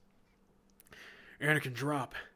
Anakin drops to the ground just as Darth Maul sweeps over him. Darth Maul jumps off his speeder bike, and before he has hit the ground, the Sith Lord has swung a death blow with his laser sword that is barely blocked by Qui-Gon.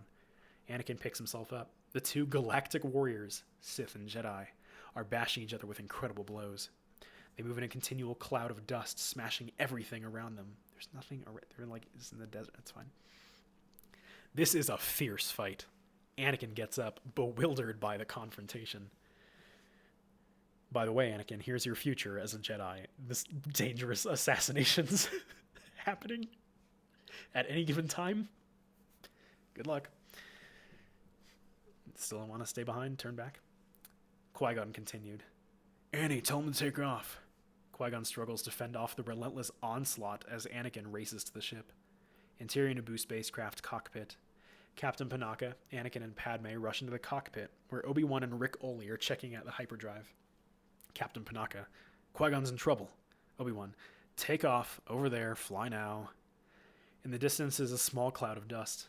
Exterior Tatooine Desert Naboo spacecraft day. Qui-Gon and Darth Maul continue their sword battle. Leaping over one another in an incredible display of acrobatics, the two warriors hear the ship fly over them a few feet off the ground. Qui-Gon almost disappears for a moment. Before Darth Maul knows what's happening, Qui-Gon is on the spacecraft's ramp. Exterior Tatooine Naboo spacecraft ramp. Day. The ramp closes, and the Naboo craft rockets away, leaving the Sith Lord standing alone. Exterior space. Naboo spacecraft. FX. The sleek spacecraft rockets away from the planet Tatooine.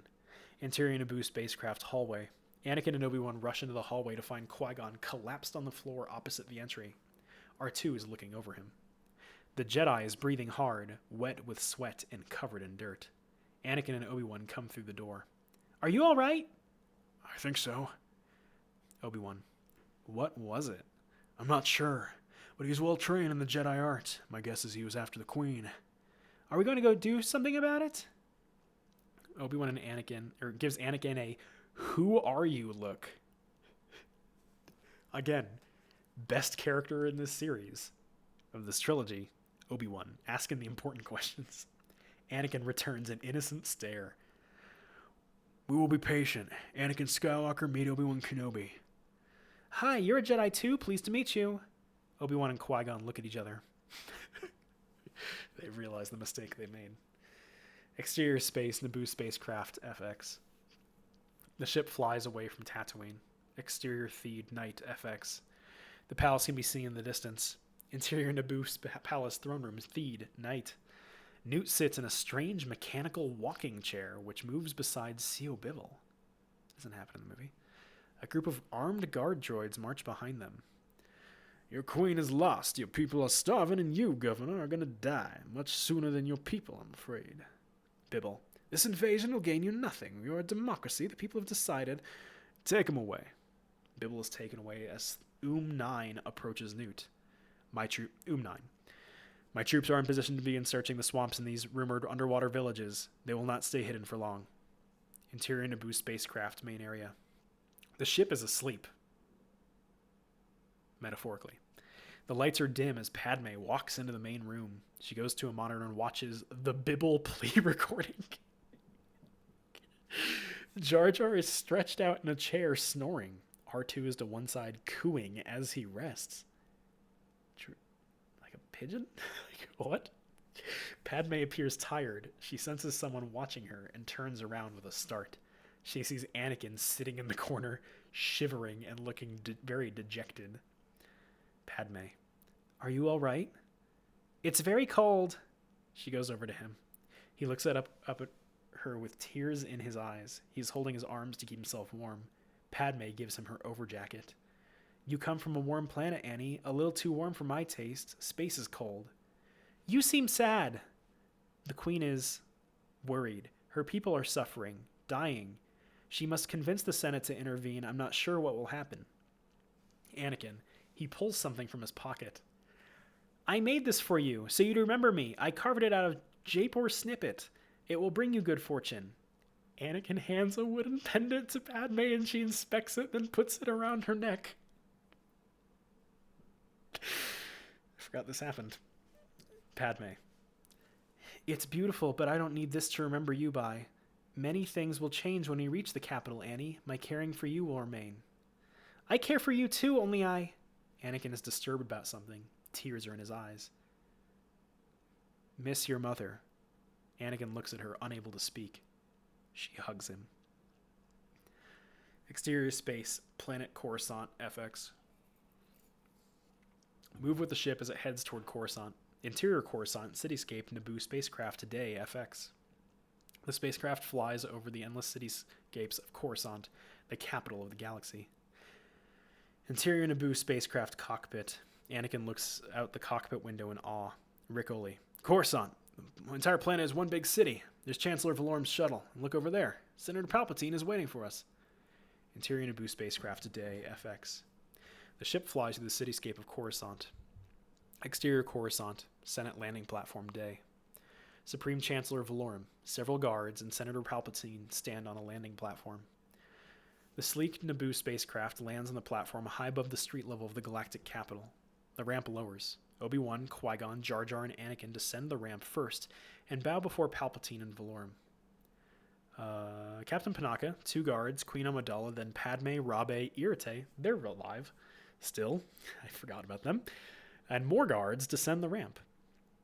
Were there more guards on the ship? What? I thought it was just Panaka and, Oli, the pilot. Queen Amidala stops before the group. Anakin and Jar Jar stand to one side, looking at the huge city. Padme smiles at Anakin. Palpatine bows before the Queen. Palpatine. It is a great gift to see you alive, Your Majesty. With the communications breakdown, we've become very concerned. I'm anxious to hear your report on the situation. May I present Supreme Chancellor Valorum? Valorum. Welcome, Your Highness. It's an honor to finally meet you in person. Amidala. Thank you, Supreme Chancellor. Valorum continued. I must relay to you how distressed everyone is over the current situation. It's called for a special session of the Senate to hear your position. Amidala. I am grateful for your concern, Chancellor. Palpatine starts to lead Queen Amidala and her retinue off the platform toward a waiting air taxi. Palpatine. That is a question of procedure, but I feel confident we can overcome it. Jar Jar and Anakin follow the Queen, Palpatine, Padme, Rabe, and Irrite to the taxi. Qui-Gon and Obi-Wan stop to speak with Valorum as they watch the group head towards the taxi. I must speak with the Jedi Council immediately. The situation has become complicated.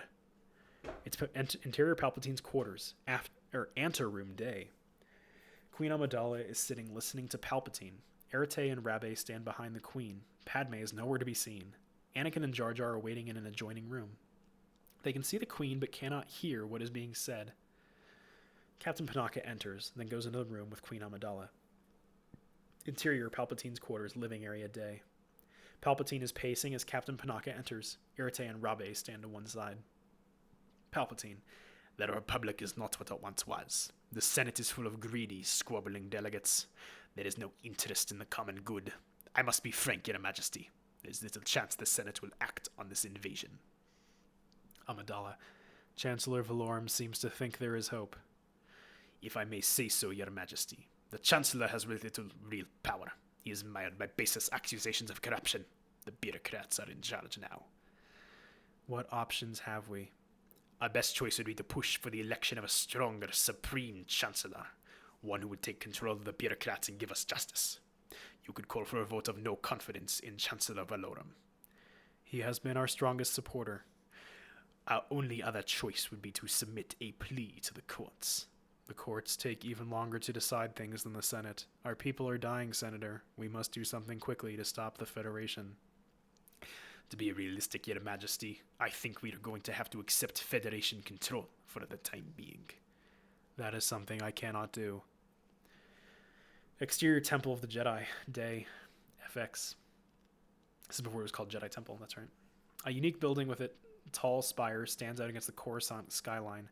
A small transport passes by the vast temple. Interior Temple of the Jedi, Council Chambers, Day. Qui-Gon stands in a tall, stately room. 12 Jedi sit in a semicircle. Obi-Wan stands behind Qui-Gon in the center of the room. The senior Jedi is Mace Windu. To his left is an alien Jedi named Ki-Adi-Mundi, and to his right, the Jedi Master Yoda. He was trained in the Jedi arts. My only conclusion can be that he was a Sith Lord. Ki-Adi-Mundi. Impossible. The Sith have been extinct for a millennium. Mace Windu. I do not believe the Sith could have returned without us knowing. Yoda. Hard to see the dark side is. Mace Windu. We'll use all our resources here to unravel the mystery and discover the identity of your attacker. May the Force be with you. Obi-Wan turns and leaves, but Qui-Gon continues to face the council. Yoda continued. Master Qui-Gon, more to say, have you? With your permission, my master, I have encountered a vergence in the Force. A vergence, you say? Mace Windu. Located around a person. Qui-Gon. A boy. His cells have the highest concentration of midichlorians I've ever seen in a life form. It is possible he was conceived by the midichlorians. Mace Windu. You're referring to the prophecy of the one who will bring balance to the Force. You believe it's this boy? Qui-Gon. I don't presume. Yoda. But you do. Reveal your opinion is. Qui-Gon. I request the boy to be tested, Master. The Jedi all look to one another. They nod and turn back to Obi-Wan and Qui-Gon. Trained as a Jedi, your request for him? Finding him was the will of the Force. I have no doubt of that. Mace Windu. Bring him before us, then. Interior Queen's Quarters, Coruscant, Day. Anakin, tentative, walks down one of the long hallways in Senator Palpatine's quarters. He stops before a door that is flanked by a guard. The guard speaks into his comlink as Anakin looks around a bit nervously. Guard. The boy is here to see Padme. Rabe, voiceover. Let him in. The doors open and Anakin enters the Queen's quarters. Rabe greets Anakin as two other handmaidens come out and go into the next room. Rabe. I'm sorry, Annie, but Padme is not here right now. The Queen speaks out in the next room. Amidala off screen. Who is it? Rabe. Anakin Skywalker to see Padme, Your Highness. The Queen moves into the doorway and studies Anakin. Anakin bows and looks down, then takes a peek at her. I've sent Padme on an errand. I'm on my way to the Jedi Temple to start my training, I hope. The Queen just stares at him. Anakin continued. I may not see her again, so I came to say goodbye. We will tell her for you. We are sure her heart goes with you. Anakin bows again. Thank you, Your Highness. The Queen disappears behind the doorway and Anakin exits. Exterior Coruscant, Galactic Senate Building, Day, FX. A large, distinctive-looking domed building stands out amid the cityscape of Coruscant. Interior Main Rotunda, Galactic Senate, Day. The Senate chambers are huge. Thousands of senators and their aides sit in the circular assembly area. Chancellor Valorum sits in an elevated area in the center. Senator Palpatine, Queen Amidala, Erta, Rabe, and Captain Panaka sit in the Naboo congressional box, which is actually a floating platform. By the by. Valorum. The Great Chair recognizes the senator from the Sylvan system in Naboo. The Naboo congressional box floats into the center. Palpatine. Supreme Chancellor, delegates of the Senate. A tragedy has occurred which started with the taxation of trade routes and has now engulfed the entire planet in the oppression of the Trade Federation. A second box rushes into the center of the Senate. It is filled with Federation trade barons led by Lot Dodd, the senator of the Federation. Lot Dodd. This is outrageous. I object to the senator's statements. Valorum. The chair does not recognize the senator from the Trade Federation at this time. Please return to your station. Lot Dodd reluctantly moves back to his place. Stay in your lane. Lot Dodd. Palpatine. To state our allegations, I present Queen Amidala, recently elected ruler of Naboo, who speaks on our behalf. Queen Amidala stands and addresses the assembly. There is some applause. Just some. Honorable representatives of the Republic, I come to you under the gravest of circumstances. Naboo system has been invaded by the droid armies of the trade. Lot Dodd. I object. There's no proof. This is incredible. We recommend a commission be sent to Naboo to ascertain the truth. A third box representing Malastare moves into the center of the room. Oxmo, the ambassador, addresses the convention. Oxmo. The Congress of Malastare concurs with the honorable delegate from the Trade Federation. A commission must be appointed. Valorum. Appoints. Valorum confers with several of his aides and Vice Chairman Masameda. Palpatine whispers something to the Queen. Palpatine. And tell the bureaucrats, the true rulers of the Republic, on the payroll of the Trade Federation, I might add. This is where Chancellor Valorum's strength will disappear. Valorum. The point is conceded. Will you defer your motion to allow a commission to explore the validity of your accusations? Queen Amidala is angry, but remains composed, aka doesn't emote. Amidala angrily, I will not defer. I have come before you to resolve this attack on our sovereignty now. I was not elected to watch my people suffer and die while you discuss this invasion in a committee. If this body is not capable of action, I suggest new leadership is needed. I move for a vote of no confidence in Chancellor Valorum's leadership. That escalated quickly. Hey, can you back up your claims? Are you okay with like an open investigation? Nah, get this guy out of here. Put somebody else in charge. Out. How dare you want evidence from a newly elected person? Whatever.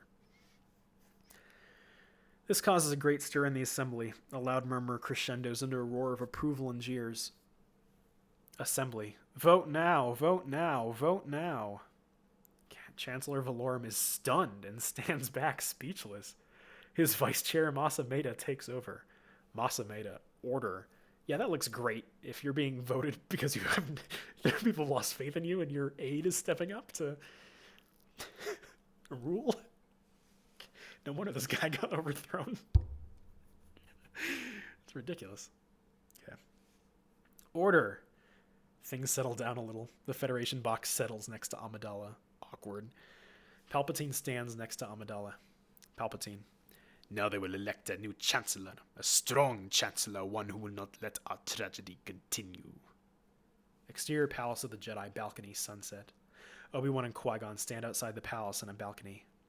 Obi-Wan. The boy will not pass the council's test, Master. He's too old. Qui-Gon.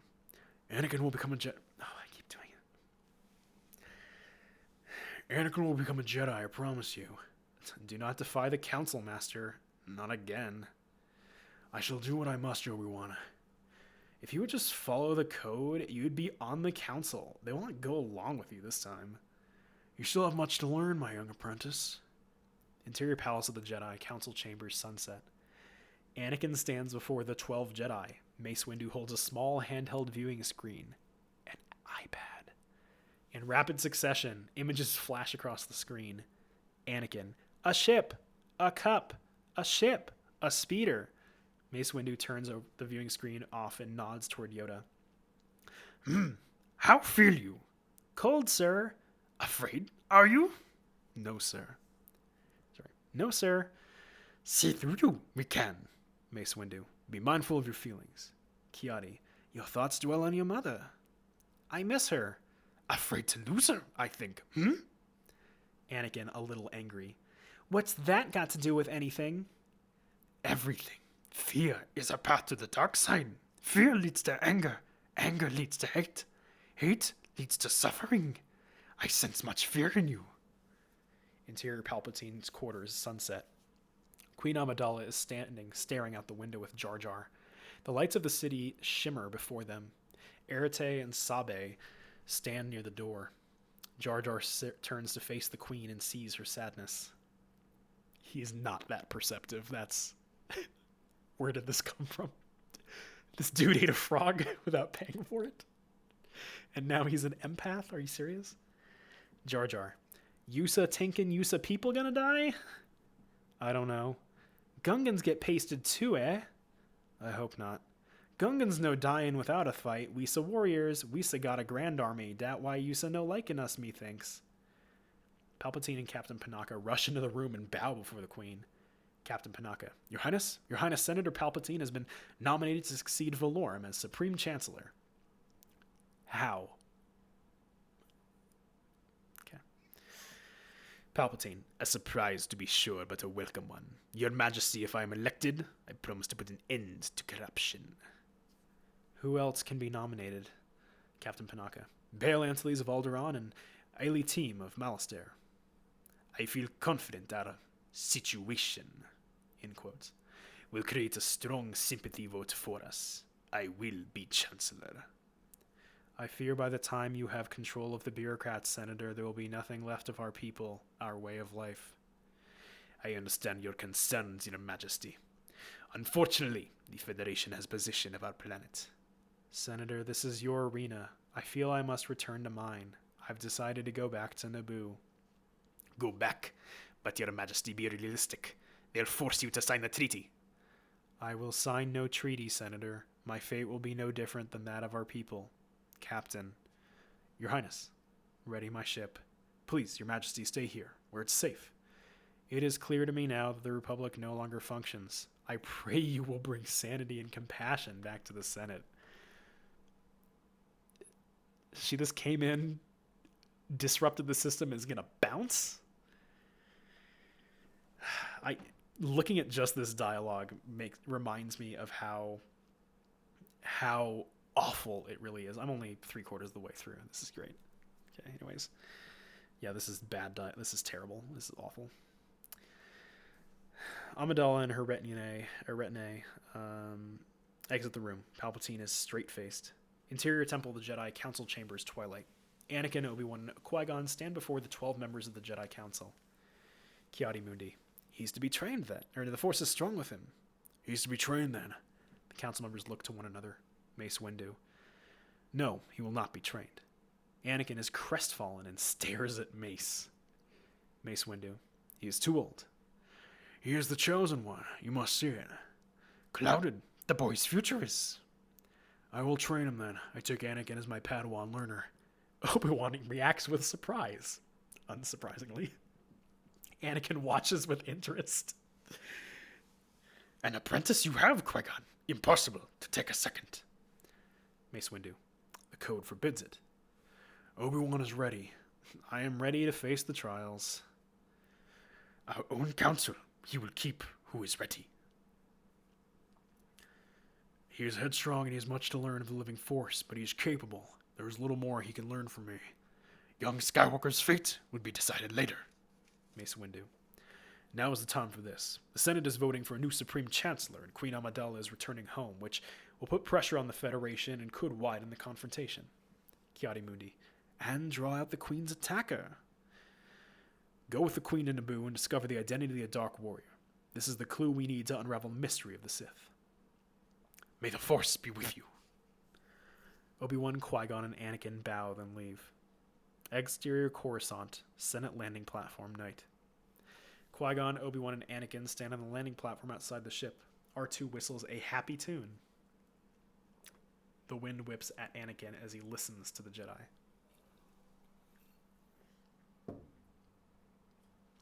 Qui-Gon. Sorry, Obi-Wan.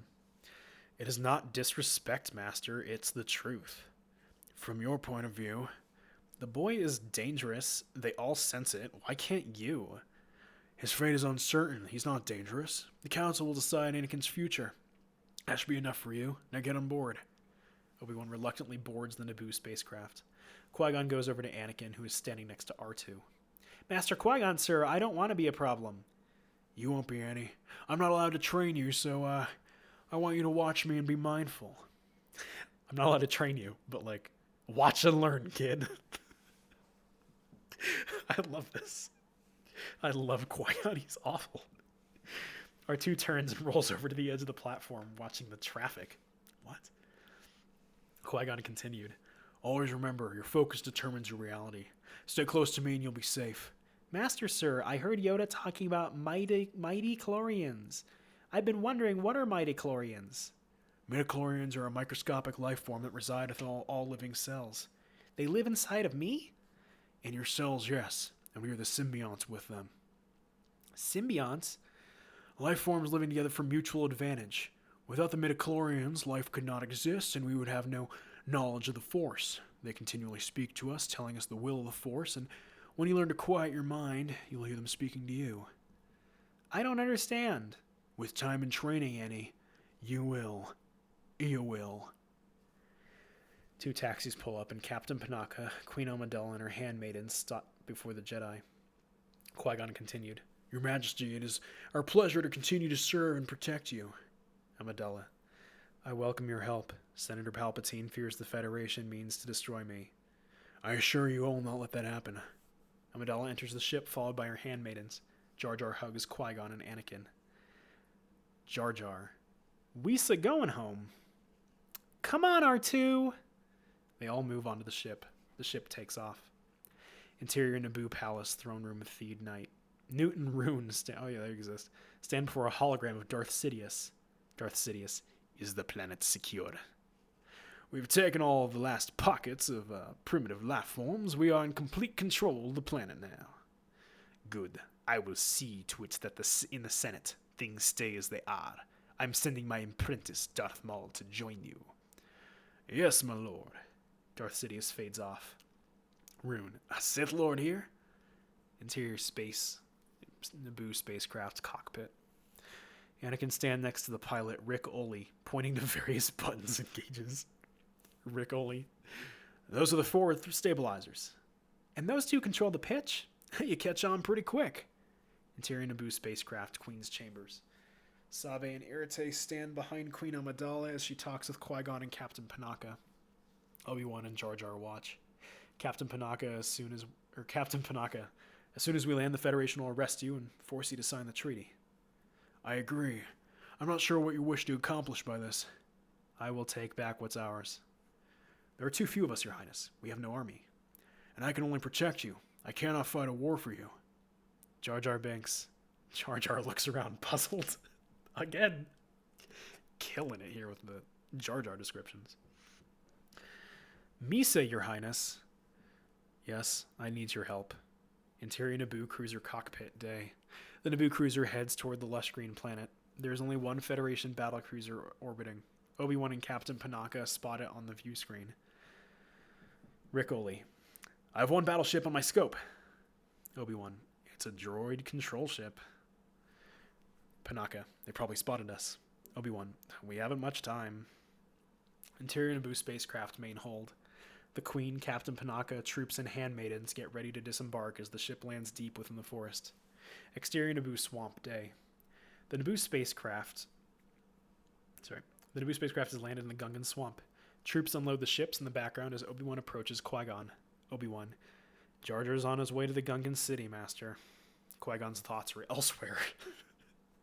Yep, let's not think about what's about to happen. This is not a big deal. Elsewhere. Qui-Gon. Good. Obi-Wan and Qui-Gon stand silently for a moment. Do you think the Queen's idea will work? The Gungans will not be easily swayed, and we cannot use our power to help her. I'm sorry for my behavior, Master. It is not my place to disagree with you as the boy, and I am grateful to you that you think I'm ready to take the trials. Qui-Gon looks at him for a long moment. You've been a good apprentice, Obi-Wan, and you're a much wiser man than I. Duh. I foresee you'll become a great Jedi Knight. Exterior Naboo Swamp Lake, day. Jar Jar exits the Swamp Lake and walks over to Captain Panaka, Obi-Wan, and Qui-Gon. Queen Amidala, Padme, Irate, Rabe, Anakin, R2, 4 pilots, and 8 guards stand in the background near the starship. Jar Jar. Dare son nobody dare. Da Gungan city is deserted. Some kind of fight, Misa thinks. Obi-Wan. Do you think they've been taken to camps? Captain Panaka. More likely they were wiped out. Jar Jar. Misa no think so. Qui-Gon.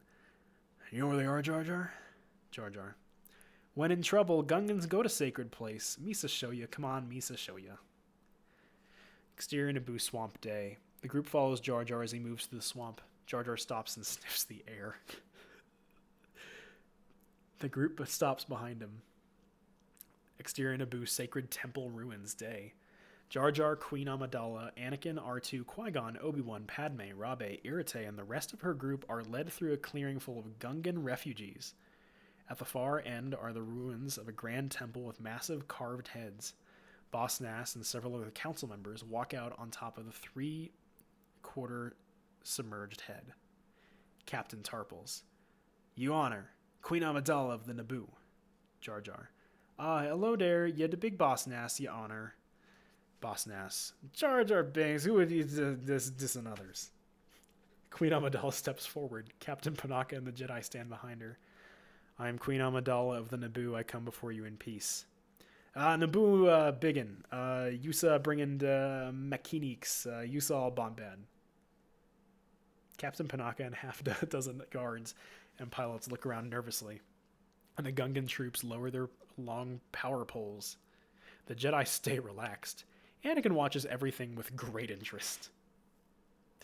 Amidala, we have searched you out because we wish to form an alliance. Suddenly Padme steps forward. Your honor. Who's this? I am Queen Amidala. Jar Jar and Anakin are stunned. Padme points to Queen. This is my decoy, my protection, my loyal bodyguard. Obi-Wan and Qui-Gon give each other a knowing look. Padme continued.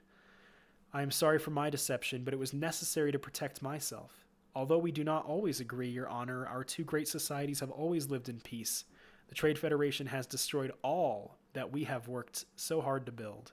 If we do not act quickly, all will be lost forever. I ask to help us.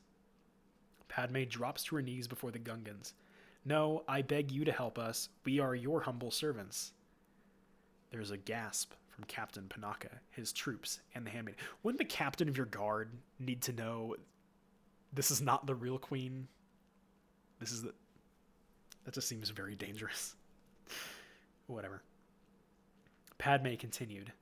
Our fate is in your hands. Slowly, Captain Panaka and his troops bow down before the Gungan Council. Then the handmaidens, Anakin, and finally the Jedi. The Gungans are puzzled by this. Boss Nass begins to laugh. You know Tinkin, you say greater than the Gungans, Misa like this. Qui-Gon and Obi-Wan smile at each other. Boss Nass continued. Maybe we being friends. He's like so nonchalant about everything. It's great. Padme and the others start to smile and laugh at the situation. You're going to war. Interior Naboo Palace Throne Room Day. Newt, Rune, and Darth Maul walk with a hologram of Darth Sidious. Newt. We've sent out patrols. We've already located this starship in the swamp. Won't be long, my lord. Darth Sidious. This is an unexpected move for her. It's too aggressive. Lord Maul, be mindful. Let them make the first move. Oh, Darth Maul speaks again. Yes, my master. I imagine he does a cool kickflip or something. Exterior Naboo edge of swamp, grass plains day. A Gungan sentry sits on top of the ancient temple head, searching the landscape with a pair of electrobinoculars.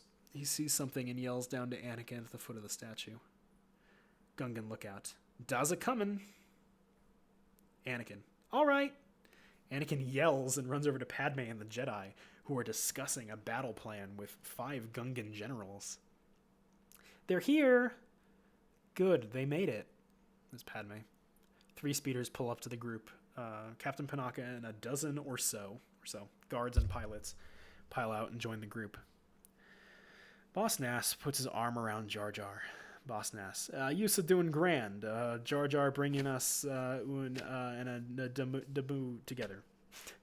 Jar Jar. Oh, no. Boss Nass. So we's make you the Bombad General. Jar Jar. General? Oh, no. Jar Jar's eyes roll back, his tongue flops out, and he faints. Boss, he literally can't handle any news or conversation. He passes out or burns his tongue halfway through. Boss Nass laughs and walks over to where Captain Panaka is talking with Padme and the Jedi. Padme. What is the situation? Captain Panaka. Almost everyone's in camps. A few hundred police and guards have formed an underground resistance movement. I brought back as many of the leaders as I could. The Federation's army also much larger than we thought and much stronger. Your Highness, this is a battle I do not think we can win. Padme. The battle is a diversion. The Gungans must draw the droid army away from the cities. To R2. R2, we can enter the city using the secret passages on the waterfall side. Once we get into the main entrance, Captain Panaka will create a diversion. Then we will enter the palace and capture the Viceroy. Without the Viceroy, they will be lost and confused. Qui-Gon and Obi-Wan look on with interest. Padme continued. What do you think, Master Jedi? Qui-Gon. Viceroy will be well guarded. Captain Panaka. The difficulty is getting in the throne room. Once we're inside, we shouldn't have a problem. There is a possibility with this diversion, many Gungans will be killed. Yeah, we's ready to do our part. Anakin watches with interest. Padme. We have a plan which should immobilize the droid army. We will send what pilots we have to knock out the droid control ship orbiting the planet. A well-conceived plan. However, there's great risk. The weapons on your fighters may not penetrate the shields. You are one to talk, Qui-Gon. You gamble. Okay.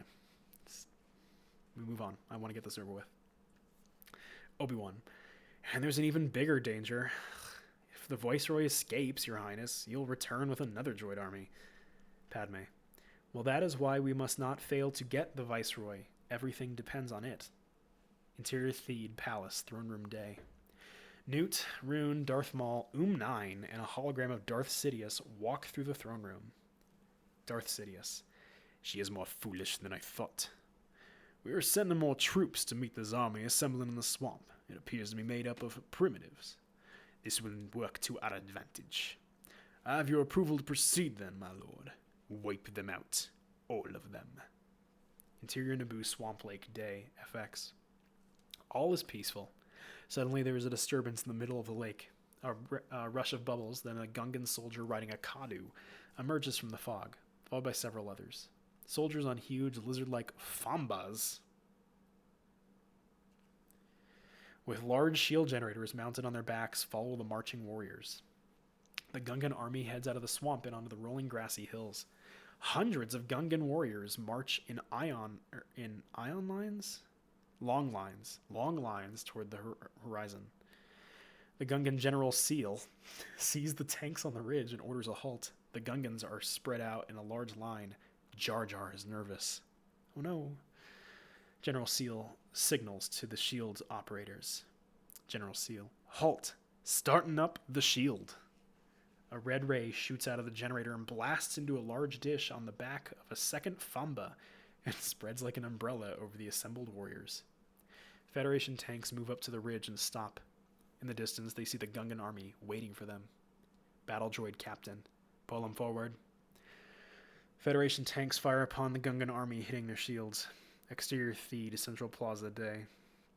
Padme, followed by Irrite, Obi-Wan, Qui-Gon, Anakin, and R2, stealthily make their way toward the entrance to the main hangar. They are followed by about 20 Naboo guards, pilots, and troops. They stop, and Padme uses a small red laser light to signal across the plaza to Captain Panaka, Rabe, and 20 other assorted Naboo troops. They signal back. Qui-Gon leans over to Anakin. Once we get inside, you need to find a safe place to hide and stay there. Sure. Qui-Gon points a stern finger at Anakin. Qui-Gon continued. Stay there. Droid troops mill about the tank-filled plaza. At the far end of the plaza, several droids begin to run and fire. Naboo soldiers begin to fire back at the battle droids. As the ruckus erupts at one end of the plaza, Padme and her troops rush into the main hangar. Captain Panaka and his soldiers continue to engage the droids outside. Interior Theed, Palace Throne Room Day. Newt, Rune, and 4 council members watch the plaza battle on a large view screen. Newt. I thought the battle was going to take place far from here. This is too close. Interior Theed, Central Hangar Day. Qui-Gon. Annie, find cover quick. Anakin hides behind one of the Naboo fighters, ducking as large bolts whiz past and explode near him. Go hide where the gunfire is. Sure. Padme and the 2 Jedi destroy battle droids right and left. Not left and right, right and left. What? The Queen's troops and Irrite also blast away at the droids. Padme signals to her pilots. Padme, get to your ships. The pilots and R2 units run for the Naboo fighter craft stacked in the hangar bay. The ship begins to levitate out of the hangar. Battle droids fire at it as it falls in behind 5 other fighters. R2 whistles to Anakin from a fighter not far away. Anakin runs and jumps into the fighter to hide. This exterior feed, central hangar day. Several fighters take off. One is hit, which causes it to pinwheel into the ground and explode. Interior feed, central hangar day. Captain Panaka and several guards rush to recover as the remaining fighters exit the hangar. Padme and the Jedi defend themselves against the remaining battle droids. Exterior Naboo fighters, space, FX. The fighters fly past the planet's moon towards the droid control ship of the Federation. Rick Oley. Fighter, straight ahead. Bravo 2. Roger, Bravo Leader. Bravo 3. Roger, Bravo Leader. Exterior Naboo grass plains, day, FX. The Federation tanks begin to fire on the Gungans, but they are protected by the energy shield. 9. Ceasefire. The tanks stop firing and the Gungans watch for a minute. Jar Jar. To the group. Steady, steady. The Gungans continue to wait as they see the doors to the massive transports open and racks of battle droids are pulled out and lined up. The Gungans get ready for an attack by activating individual shields. The warriors dump large balls of energy into their catapults, readying themselves for the impending battle. Exterior space, FX.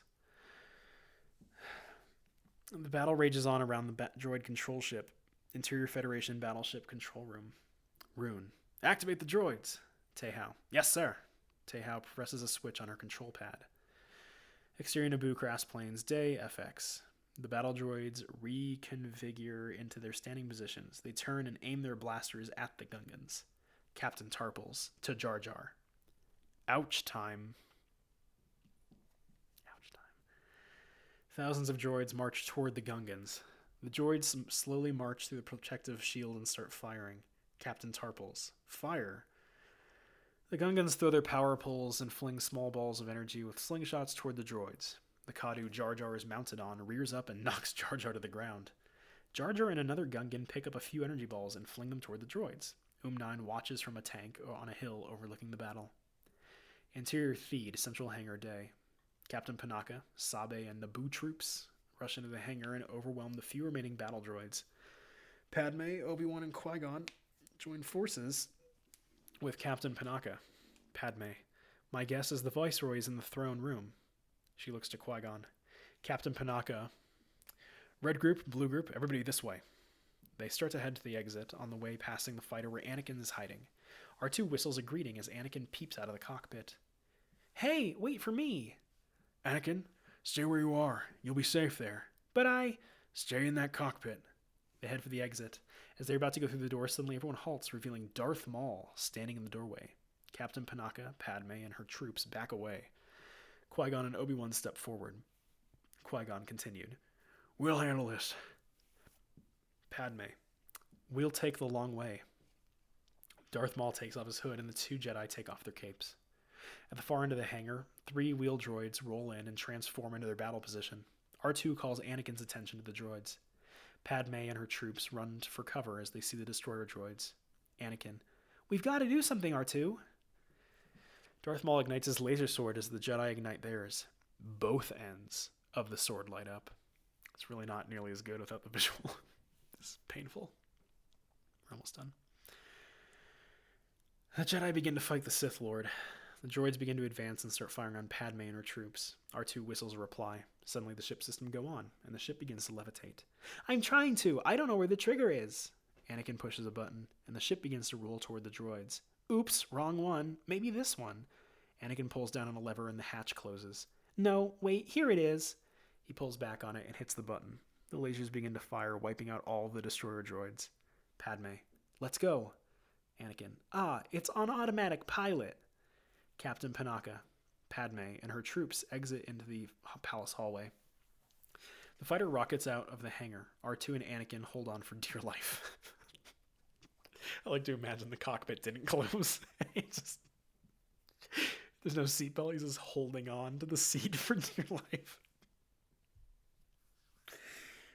I just realized how much longer there is to go because there's like 4 battles are going to happen simultaneously, and the script is just going to jump between all of them. I'm going to lose my mind. Yeah, let me take a sip of bubbly real quick.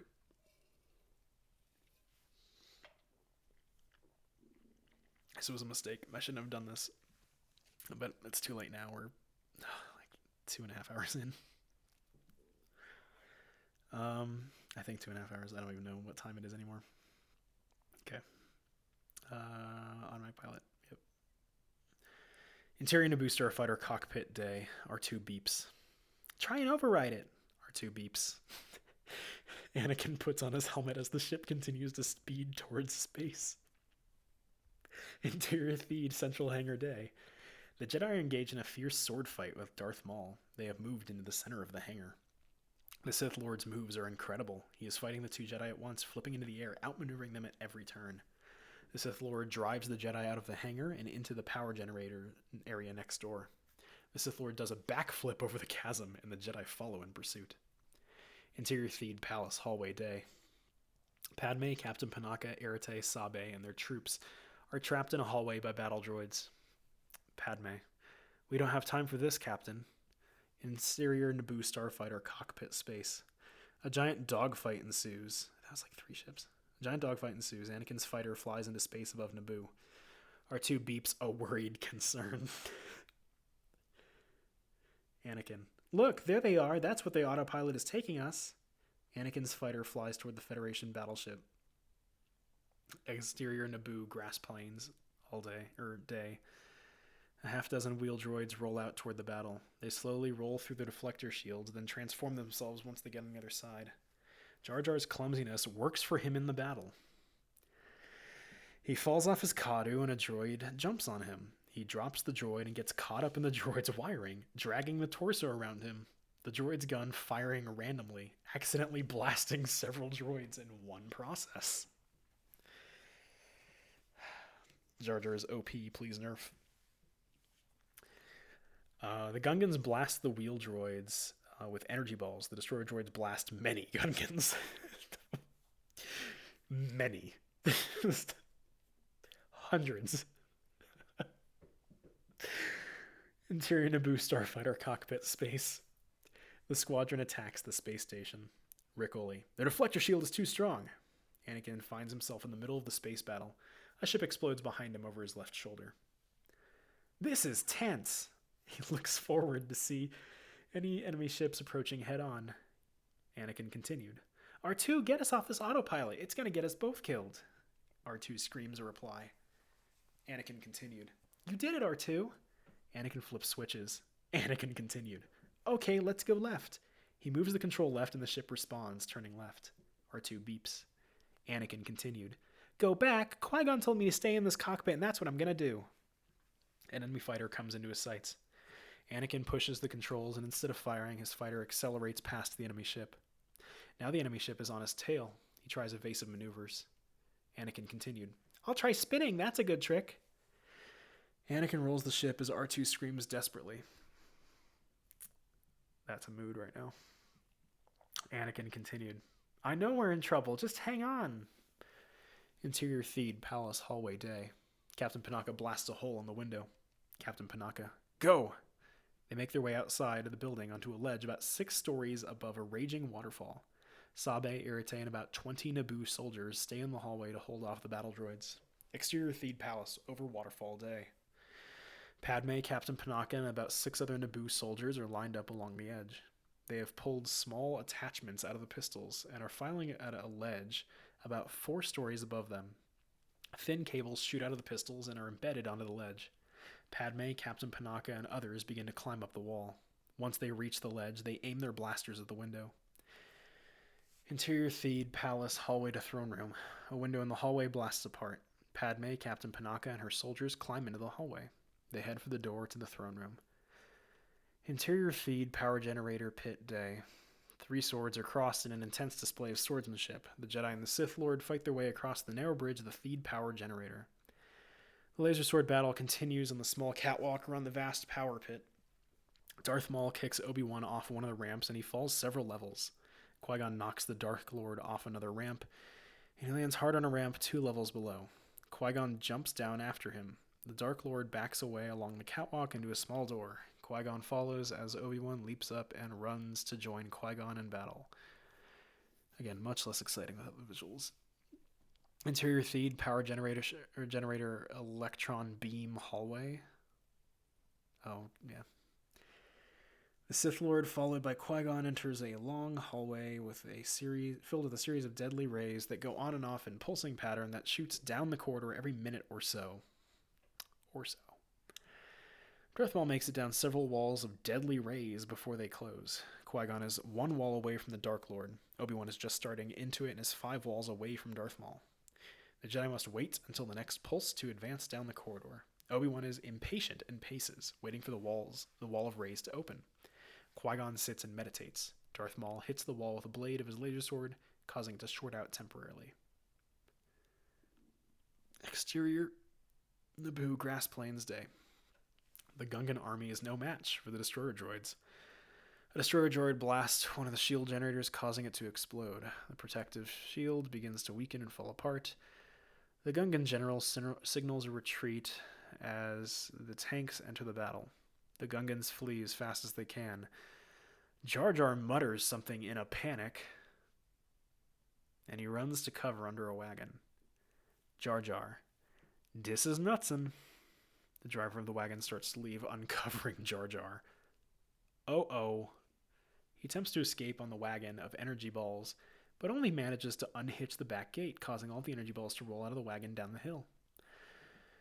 The Gungans renew their attack on the droid army. Jar Jar's bumbling destroys several more destroyer droids. I mean, trying anymore. He's just killing things. Whatever, he's blowing up destroyer droids. Jar Jar scrambles to avoid being hit by one of the balls. The tank isn't so lucky. He's blew up a tank. Jar Jar, hey, give me a lift. A Gungan riding by on a Kadu picks up Jar Jar. An explosion hits the Gungan, and Jar Jar is blown off his Kadu and lands on one of the tank guns. Jar Jar is scared. Captain Tarples, Jaja, Yusen de Booba. Jar Jar, what? Misa no have a booba. Captain Tarples pulls an energy ball out of his pouch. Captain Tarples, here, take in this one. The Gungan throws Jar Jar an electric ball. Jar Jar struggles to catch it, and it lands in the face of a droid in control of the tank. Because why not? The tank loses control and veers off to the left, digging a path in the ground. Jar Jar struggles to hang on as he hangs from the cannon. Captain Tarples rides by on his Kadu.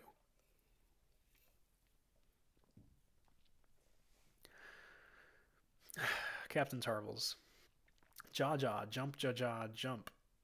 The 2 Gungans roll from the force of the fall and come to a stop amidst a few dozen battle droids. Interior Theed Palace hallway to throne room. Padme, Captain Panaka, and her soldiers hurry toward the throne room. Suddenly, 2 destroyer droids skitter in front of the door. Padme turns around and sees 2 more appear by the far end of the hallway, trapping them in the middle. Padme throws down her pistol and turns to Captain Panaka. Padme, throw down your weapons. They win this round. Captain Panaka and his men throw down their weapons. A half-dozen battle droids come up behind them. Interior Naboo Starfighter cockpit space. Battle rages around Anakin's Starfighter as he continues to spin. R2 screams in protest. We hit R2? Wah! Anakin's ship spins out of control into the hangar of the Federation battleship. Interior Naboo Starfighter cockpit Federation hangar. R2 squeals an exclamation. I'm trying to stop. Anakin hits the reverse thrusters and the ship skids to a stop on the hangar deck. R2 gives out a worried whistle. Anakin continued. Everything's overheated. R2 sees droids approaching and beeps frantically. Anakin. Oops, this is not good.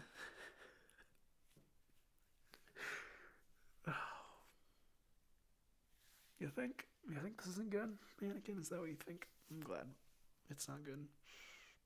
Anakin sees the lights turn from green to red as he flips switches and presses buttons. Yeah, that's gonna solve it. Just press everything in the cockpit. Interior Theed power generator electric beam hallway.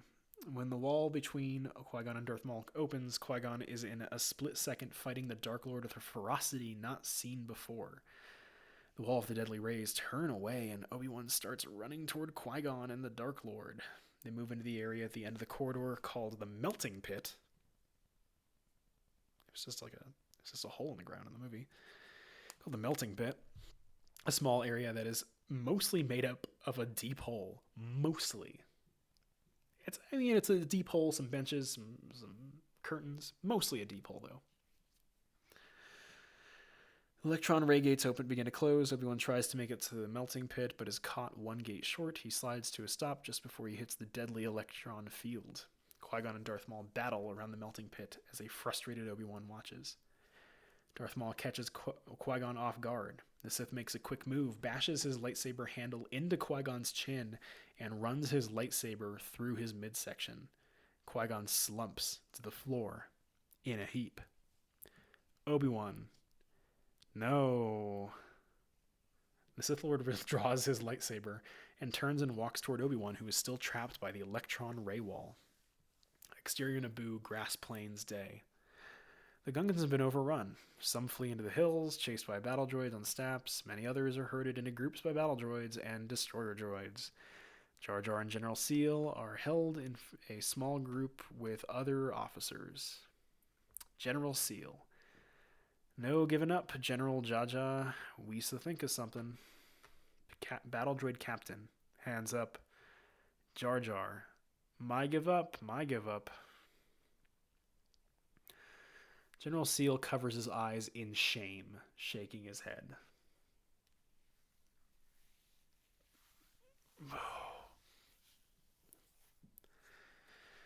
Yep, that's where we're at.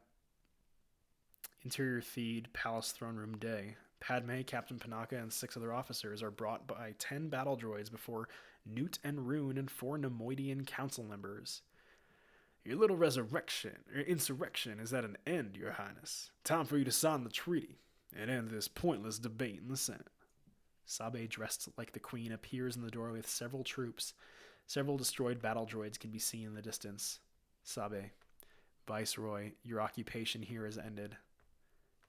Because she's dressed as the Queen. Newt and the others are stunned to see a second Queen. Newt yells at the 10 guards in the room. Her soldiers shoot down 2 of the droids in the room. After her. This one is a decoy. 6 of the droids rush out of the throne room after Sabe. Padme slumps down on her throne and immediately hits a security button that opens a panel in her desk opposite Captain Panaka. Padme grabs 2 pistols, tosses one to Captain Panaka and one to an officer. She takes a third and blasts the last of the battle droids. Captain Panaka, to his officers. Jam the doors. The officers rush to the door control panel as Padme hits the switch to close the door. The officer at the door jams the controls. Captain Panaka throws more pistols to the other guards. Where are these coming from? He says, what? There's guns all over this room. The Nemoidians are confused and afraid. Okay. Padme. Now, Viceroy, we will discuss a new treaty. Interior feed, power generator, melting pit. The pulsing electron gate opens and Obi-Wan attacks the Sith Lord. The Jedi is relentless in his assault on the Sith Lord. Obi-Wan slices through the center of the Dark Lord's laser sword and he loses half. The Jedi flips as Darth Maul gets up to continue the fight. As Obi-Wan grows weary, he is kicked in the chin by the Dark Lord. The two continue to fight. Darth Maul force throws Obi-Wan into a melting pit. He is barely able to hold onto a nozzle on the side of the pit. Darth Maul grins evilly at Obi-Wan as he kicks Obi-Wan's lightsaber down the endless shaft. Interior Naboo Starfighter cockpit, Federation hangar, R2 whistles. Anakin sees the dashboard lights go from red to green for some reason. Anakin, yes, we have power, shields up. Anakin flips a switch and the ship levitates, knocking over the battle droid captain. The other droids shoot, but the lasers are deflected by Anakin's shields. R2 beeps. Take this! Anakin fires lasers as the ship begins to rotate. Anakin continued.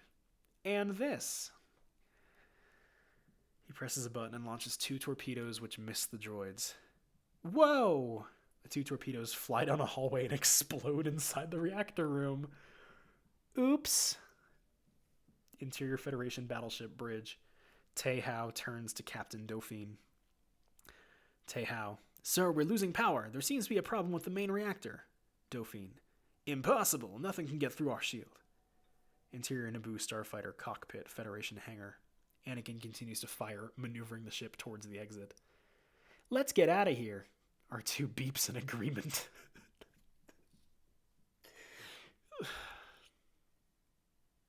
Like, even R2 has bad dialogue. He doesn't talk. Interior Naboo fighter. Cockpit. Space. Rick Oley watches in amazement as the Federation battleship starts to explode from the inside out. Bravo 2. What's that? It's blowing up from the inside. Rick Oley. We didn't hit it. Interior Naboo starfighter. Cockpit. Federation hangar. Anakin's ship roars through the hangar deck, bouncing over the droids. Anakin continued. Now this is pod racing. Interior Naboo fighter. Cockpit. Space. A lone Naboo fighter comes into view. Bravo 3. Look, one of ours, made out of the main hold. Anakin. Woohoo! All the pilots start to cheer and laugh in Anakin's excitement. There's still a fight going on. They're still dogfighting. That's all I'm trying to say.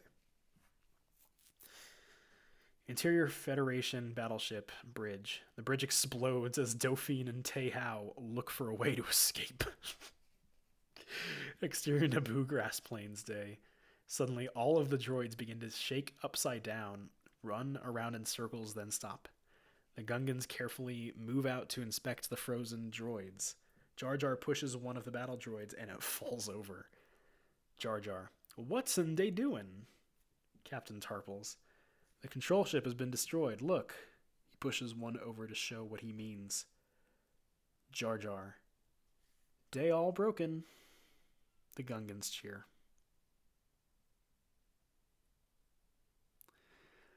Interior Theed power generator melting pit.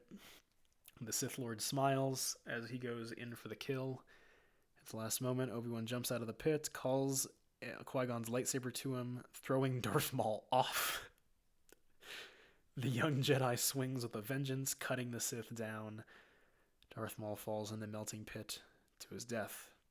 Obi-Wan rushes over to Qui-Gon, who is dying. It's too late. No. Obi-Wan, promise me you'll train the boy. Yes, Master. He is the chosen one. He will bring balance. Train him. Qui-Gon dies. Obi-Wan cradles his master, quietly weeping. My favorite Beatles song. Interior main hangar, courtyard day. The large grand cruiser of the Supreme Chancellor lands in the courtyard of the main hangar. Captain Panaka and 20 troops guard Newt Gunray and Rune Hako. Obi-Wan, the Queen, and her handmaidens stand before the Nemoidians. Padme. Now, Viceroy, you are going to have to go back to the Senate and explain all of this. Captain Panaka. I think you can kiss your trade franchise goodbye. The main ramp of the cruiser is lowered as Obi-Wan and Captain Panaka lead the Viceroy and his assistant toward the ship. The Grand Chancellor Palpatine and several Republic guards descend the walkway, followed by Yoda and several other Jedi Masters. The Chancellor Palpatine walks up to Obi-Wan and Anakin. The Jedi bow before him. Palpatine to Obi-Wan. We are indebted to you for your bravery, Obi-Wan Kenobi. To Anakin. And you, young Skywalker. We will watch your career with great interest. The Chancellor Palpatine is greeted by the Queen, Amidala. Congratulations on your election, Chancellor. Your boldness has saved your people, Your Majesty. It is you who should be congratulated. Together we shall bring peace and prosperity to the Republic. Interior turret room, Naboo Palace, late day. The sun streams in the multi-windowed room at a low angle. It is not quite sunset. Yoda paces before Obi-Wan, who is kneeling in the center of the room. Confer on you the level of Jedi Knight the Council does, but agree on you taking the boy as your Padawan learner. I do not. Obi-Wan. Qui-Gon believed in him. The chosen one the boy may be. Nevertheless, grave danger, I fear, in his training. Master Yoda, I gave Qui-Gon my word. I will train Anakin without the approval of the Council, if I must. Qui-Gon's defiance I sense in you. Need that you do not. Agree with you the Council does. Your apprentice, Skywalker, shall be. I'm just going to break down that conversation. Yo, you can't take on this apprentice. No, I'm going to. Okay, yeah, you're defiant like Qui-Gon was. We don't want that, but we agree. Sure, whatever. Train him. Thanks, Yoda.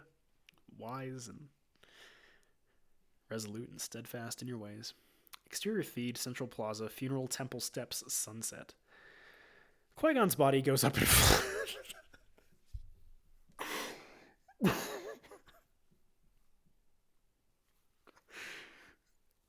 Two things. I just saw the end of the page and I got very excited.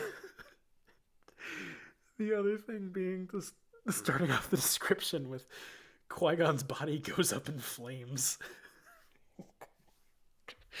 The Star Wars franchise goes up in flames. No.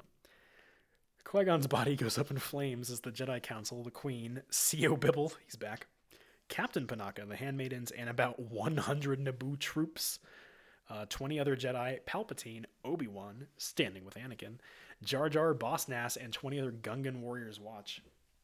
There's a drum roll that stops. Doves are released, and the body is gone. Anakin looks to Obi-Wan. What will happen to me now? The council has granted me permission to train you. You'll be a Jedi, I promise. To one side, Mace Windu turns to Yoda. There's no doubt the mysterious warrior was a Sith. Always two there are. No more, no less. A master and an apprentice. But which one was destroyed? The master or the apprentice? They give each other a concerned look as the camera pans over to Palpatine. Subtle screenplay, very subtle. Good job, Lucas. Exterior Theed, Central Plaza, day. So we go from that to children sing and throw flowers on the passing Gungan soldiers. The crowds cheer. It is a grand parade. It's a grand parade. Sure. Queen Amidala stands next to the Supreme Chancellor Palpatine, Anakin, Obi-Wan, C.O. Bibble, and the Jedi Council. R2 stands in front of the Queen's handmaidens and whistles at the parade. Queen Amidala and Palpatine smile at one another. In the parade are Boss Nass and his guards, Jar Jar and General Seal. The Gungans ride Kadu. They stop before the Queen and walk up the steps to stand by her side. Boss Nass holds up the globe of peace. Boss Nass, peace. Everyone cheers. The parade marches on. Amidala looks over at Anakin and smiles. Iris out. End credits over stars. The end. Well, this was... I mean, I don't really have many thoughts. The dialogue is much worse when you have to, like, read it. I'm just going to say that. I did most of these. I think I messed up on one of the viceroys or whoever, because it's like Newt Gunray's assistant, and but Rune Hako was not a viceroy. I think the other viceroy was on the Federation ship, and I kind of gave up on his accent. And doing Sebulba with Christopher Walken was much harder because I forgot Sebulba. He does his weird language thing, and that's really hard to do a celebrity impression of. I feel pretty okay with most of these, though. Tried to nail Padme as Wooden, and I think Anakin was appropriately bad. Jar Jar, I had no idea, like, whatever. So that's episode 1 of The Phantom Menace. So thank you, those of you who've listened the entire thing. I appreciate it. I don't want to ever do this again, but if somebody wants me to do this again, I can find another script, maybe Twilight, I don't know. I'd be down for it. This only took somewhere around, I think, like 2.5, or it might like 2:45, maybe 3 hours total. I'll have to check I can actually check the final runtime right now. Oh, it's only like 2 hours and 48 minutes. That's not too bad at all. So yeah, we've, that's not bad. I'll take that. So yeah, I hope you enjoyed this. If you didn't enjoy it, I hope you enjoyed me having to sit through it and do it in one sitting. I barely even made it through a bubbly. I just kind of wanted to get over with, so I wanted as few distractions as possible. And yeah, that's it. So thank you guys for watching. Please subscribe if you've not already, and you can get more content like this. It is 12:45. I'm going to try to get some things done, and then I'm going to hopefully at some point go to bed. So, Phantom Menace, bad movie, worse screenplay, and a lot of things now make sense. Bye.